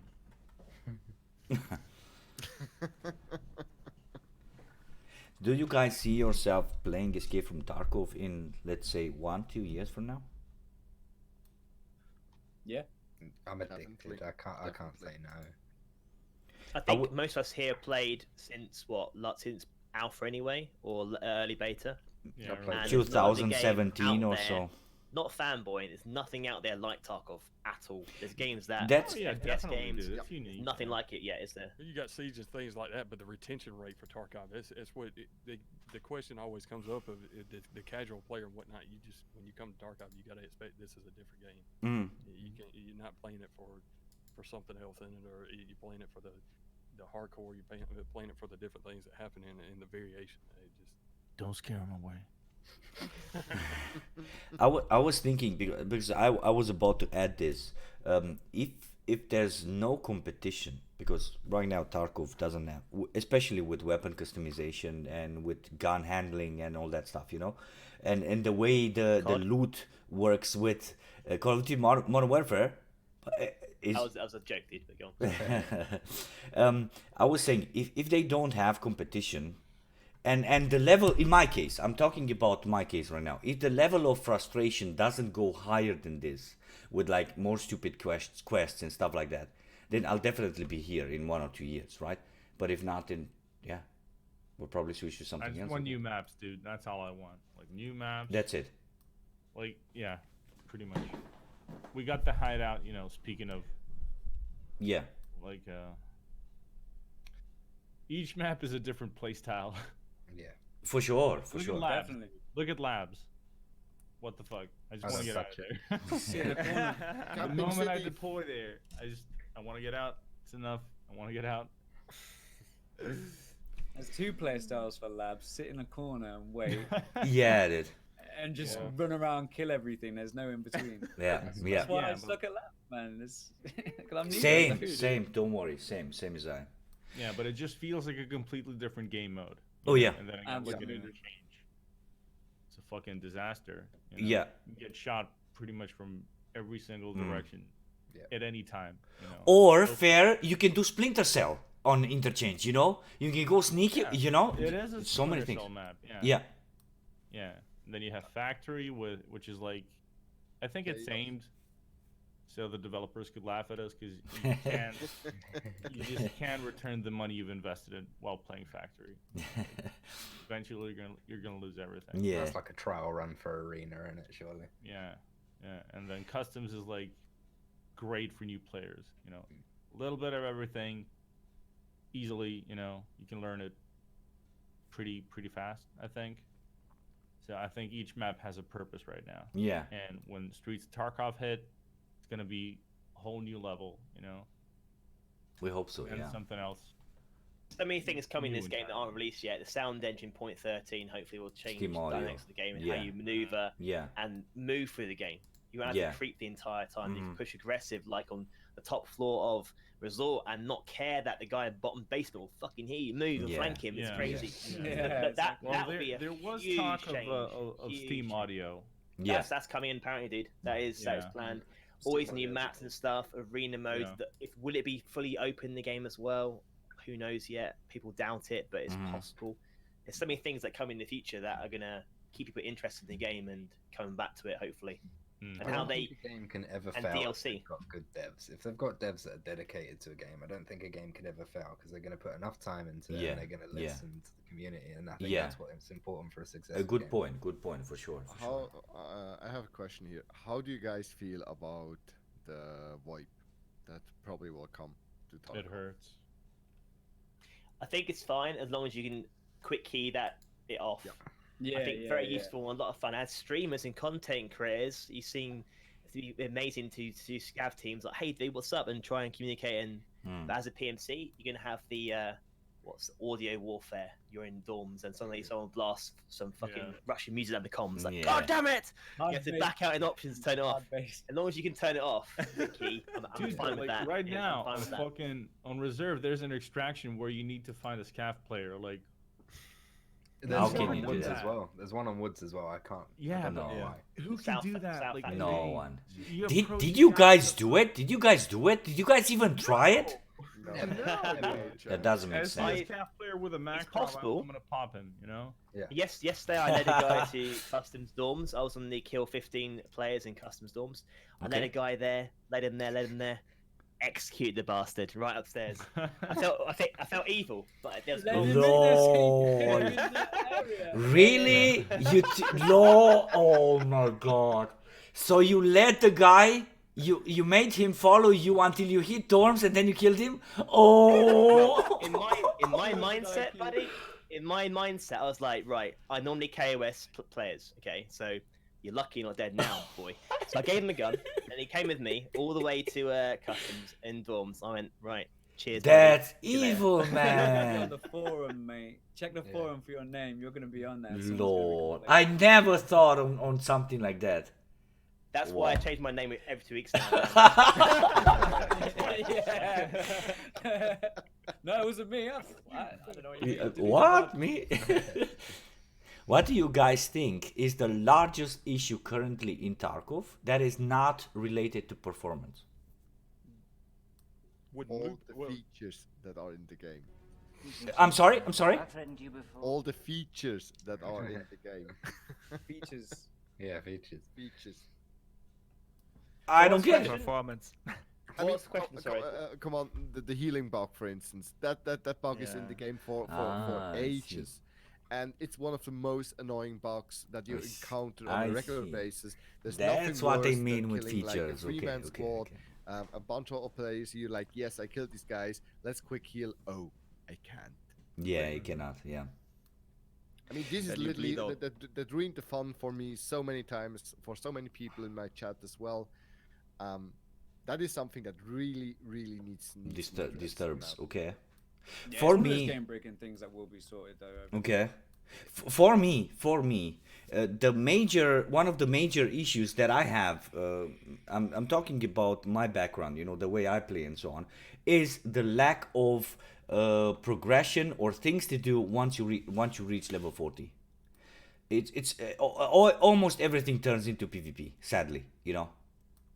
And if you're not that good at PvP, or if you're not that into PvP because you're not that type of player, you like exploring and stuff, then after finishing the majority of the missions, there's nothing else for you to do but to restart the game, to try it on a different account or do a wipe, or, you know, that's one of the major things that happens for me. I think that's going to change quite quickly with the hideout, though. I think people are going to get to level 40 before they fully upgrade the hideout, and I think the hideout's going to have more and more features in the future. I feel like people, even if they're level 40, are still going to be going, I need 2 more sets of nails, so I'm going to go to loot IKEA, you know? Yeah. So, Yeah, I think Okay. the hideout is going to be expanded on a lot. Yeah, massively. A lot. Definitely. This is like the bare bones thing. Like when we get a feature with Tarkov, generally it's like this is you know, level 1 of that feature, and then over time it's like let's build on it. And the hideout is obviously such a massive implementation as well. I think we're going to I want nightclubs, strip club downstairs, everything. Be amazing. Fucking dude. pole in the middle. We of already it. got alcohol there. Lol. Alcohol. In fact, PMC operators. That's what I was going to ask. What do you think about PMC operators in the game? Is that going to become a thing? They mentioned that before. Having females in the game as the PMCs to choose from. I don't think so. I don't think so. I think the devs have already addressed this as well. Yeah. Yeah, I agree yeah. with that. They said. Damn it! Damn it! Damn it, man. You I'm just gonna read leave. that poll, huh? I want facial hair. I want to have a beard on my That's going to be a thing. We need facial hair and tattoos, man. But that's, we've just seen the first iteration of character customization, so there's going to be loads more. I think, just off the top of my head, Oh, really, having Smurf? let's say a texture thing. The AVS rig is this color. It's like green. That's olive drab. interesting, Why don't we man. have like 5 different AVS textures? Black, grey, urban. Yeah. Good green, point, mate. multicam. Good Like, point. this would be Yeah. a great way. Custom painting. Let's on just your get loads of guns. like reskin stuff, man. And I know it's like, oh, reskins is boring, but you've already you're multiplying all the gear by like 5. Imagine having like Yeah, 5 for different sure, variations for of sure, Gen for 4, sure, and yeah, you just yeah. switch through them or whatever. Maybe That you can that unlock zebra, that pink zebra toss, right? Exactly, man. Yeah. And then we need some like different emote stuff in the game where you can dance and no. Yeah, And there you go, I want Fortnite. a dab. I want a dab. 100%. Lord. Vaulting and ladders. Yeah, dude. Ladders, we need ladders. Oh, yeah, yeah. Not placeable ladders, but I mean, just think of where we could get right now with. Dude, that would be insane. Unfortunately, Nikita said that vaulting is not coming a thing. Unfortunately, even though it'd be a great idea to climb. Oh, it's not really? happening. I thought yeah. they're going to be adding vaulting, but not ladders. No, soon. unless I heard differently. I've always been repeatedly said vaulting's not become a So thing vaulting- because okay. you have to change a lot in the game to I implement it. see. Okay. I Or could just be some- wrong, buddy, but yeah. Maybe able to take the frame out of a window. I got in a situation the other day on reserve, and it's like I'm in a 2-story building and I'm fucked. I mean, I can't get Yeah. out of a window this right. It limits you to, I guess, it being. There are a lot of animations in Discord. Really? I hate Correct? to break it to you, Red, but it is a game. It's not. It's real life. But you know what I'm saying? I mean, when you're sitting up there and it's like there's a wide ass window open, I'm dead. I'm done. Yeah, That man. might as well have been a Tarkov steel in fucking progress. door. Okay. It's like DOMs. Hey, you're in look at DOMs. me, Like there's okay? 2 ways Hey. in, or there's Red this 7, way I you am know sorry to exactly missing what on it this is. You know what I podcast. did, Didn't alright? expect Imagine this to being take so put down long. in dorms and Skeptical thinking, smiley right, I can face. just hop out the window. I'm on the first Yeah. floor. I'm gonna jump out Exactly. that fucking window. I'm gonna kick it through, and I'm gonna get out there. Maybe I'll take some damage from the glass. Maybe I'll bleed. But hey, that's a tactical decision. Let us do more things like that. It'd be really cool. It's gonna be noisy. It's gonna hurt, but it's gonna be an option. Options. That's where the beauty is. That's where the beauty lies in the gameplay, is having options and tactical choices.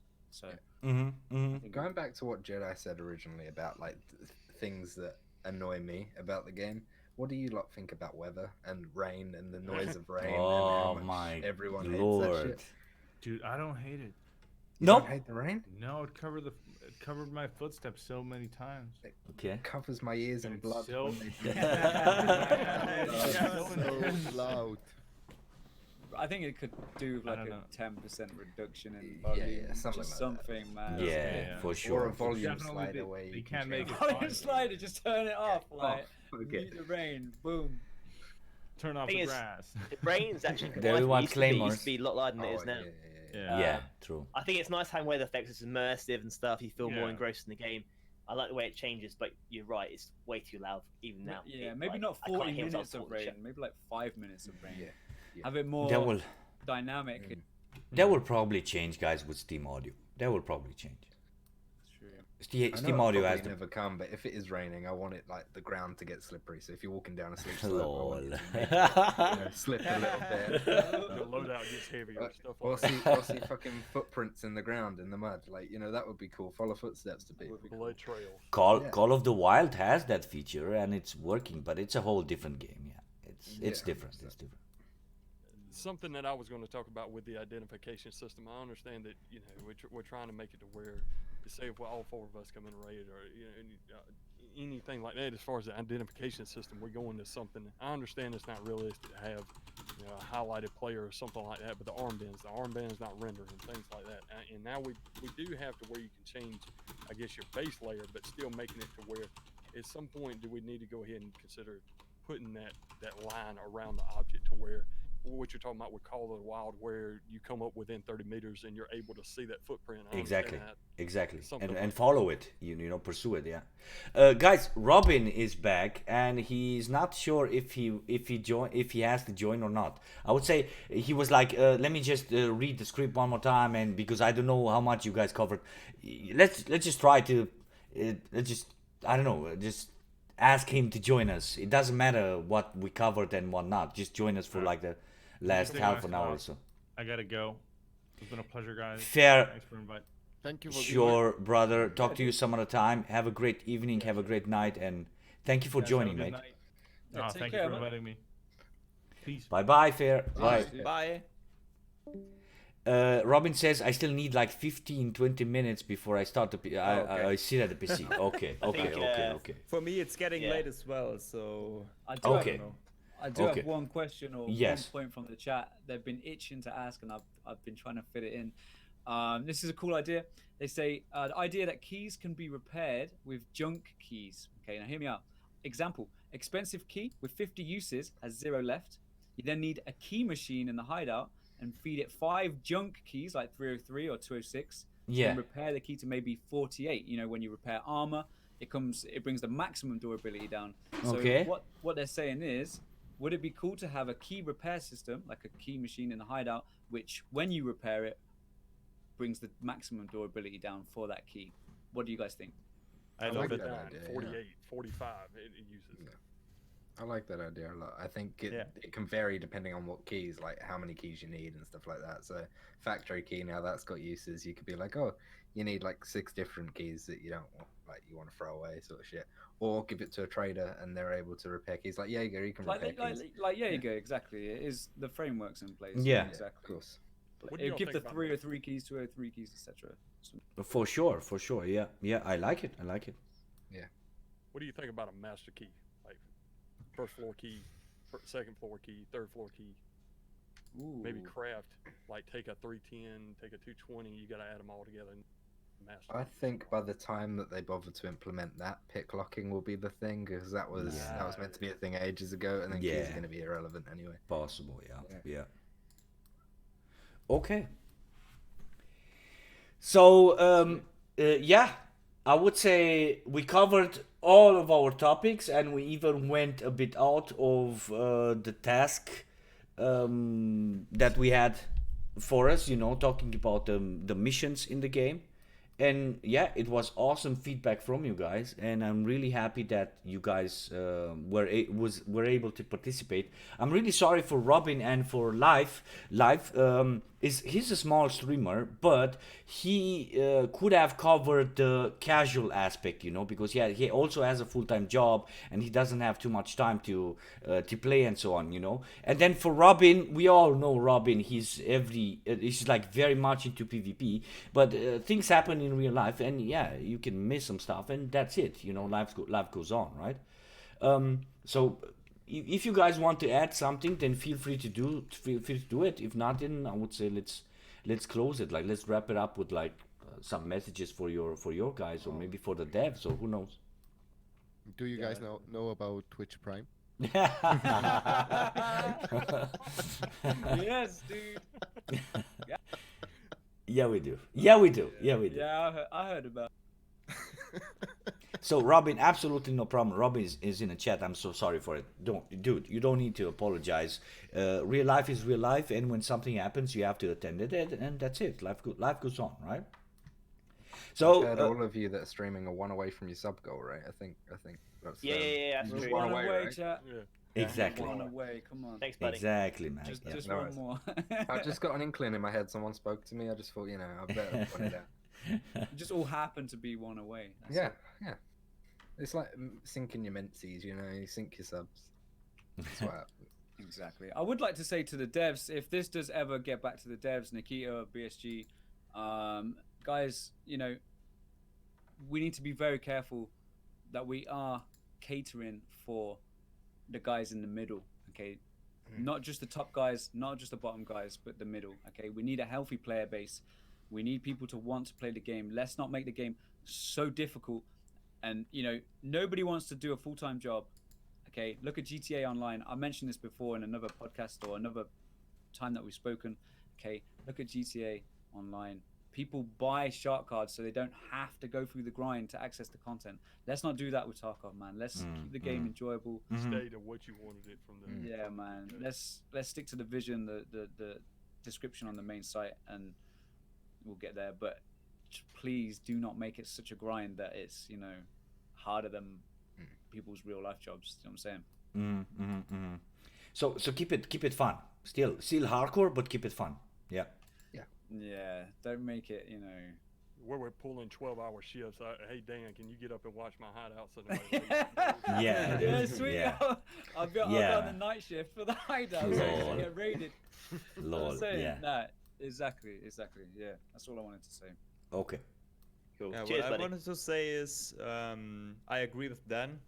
That's exactly the point. What I wanted to say. In addition, as I mentioned in the last podcast, the new engine is great. So for me, it was an FPS improvement for like 30 to 40 FPS on woods, on interchange, on customs. So it helped really. It's not only the new engine. They reworked also a little bit of the code, as far as I understand. But that's a really good job. And okay, they need to work on reserve, but it's not that bad actually. For me, it's totally playable, mate. Yeah, and there's no stutters at all, at least for me. Oh, I do have stutters. I have a lot of them. Yeah, I mean, Yeah, I do have stutters. Not like before, Dauwg, but I do have stutters. Every match I have like Okay. 3-4 stutters or so. Yeah. Okay. But not that like every No, not like Yeah, before. for every minute. Like you used Yeah. to. Yeah. Okay. But yeah, nevertheless, I like the progress. Same. I love the new engine. I love the new map. I would love to see like the extraction methods on other maps as well. That it's harder to extract, but maybe on the new maps, not on the old maps. But yeah, that's what I wanted to add. one thing Samosh? I would say is devs, if they, you know, ever pay attention to us, if you're gonna want to keep everyone in the loop. Like, there's been times before I've been playing this game for 3 years where they don't say shit, and then all of a sudden here's some stuff, and it's nothing of what the community have been complaining about. It's just a load of stuff that they've wanted to add. Yeah. If the devs can make an actual roadmap of what they're working on and Like when they're working on it, Yeah. and place a priority list, I think that's going to help a lot of people, because then they're going to be like, at this point, my computer might be good enough to play it. You know, Yeah. they're always optimizing it, but Something like like a Star roadmap would- Citizen has, right? Star Citizen yeah, has plenty something of games like have it. Like even random companies, like random technology companies, they do. Oh, I'm gonna roll out a server in this country or whatever at this date, and like, you know, a roadmap, and then it can always change if there's different priorities. You know. Yeah. All right. Anyone else wants to add something? It's all being Oh. said, buddy. It's all All being being said. said. This was fun. Yeah, So- it's been good. Yeah, man. Thank you, Red. Yeah, thank Yeah, you thanks guys for for organizing. joining. Samosh, it was for you. It was like a late call, and you still was, yeah. still came. Don't Thank you worry, very I told much. my boss that I have more important things to do. Perfect, So perfect. it's all good. Prophet, thank you very much. Dan, you're one of the biggest of us out there. Thank you very much for joining, and I really my pleasure, dude. appreciate. Loved it. Tachales as well. Thank you for joining us. Red as well. You're welcome. Dauwg, what can I say? Thank you very much. Robin, one more time. It's all good. You don't have to feel sorry, mate. It happens. With life happened as well, and he was not able to join. Have a Always great other evening. opportunities, isn't there? Have a great evening, boys. No, bread fell on the floor. Guys on stream. Happens. Oh, the naan bread, The bro. naan bread, man. Guys on stream, thank you very much for joining us and for listening and for bringing your input. And we will talk to you guys some other time. Liz, thank you. Thank Bye you. bye. Boys. Bye bye. Have a good one. Bye.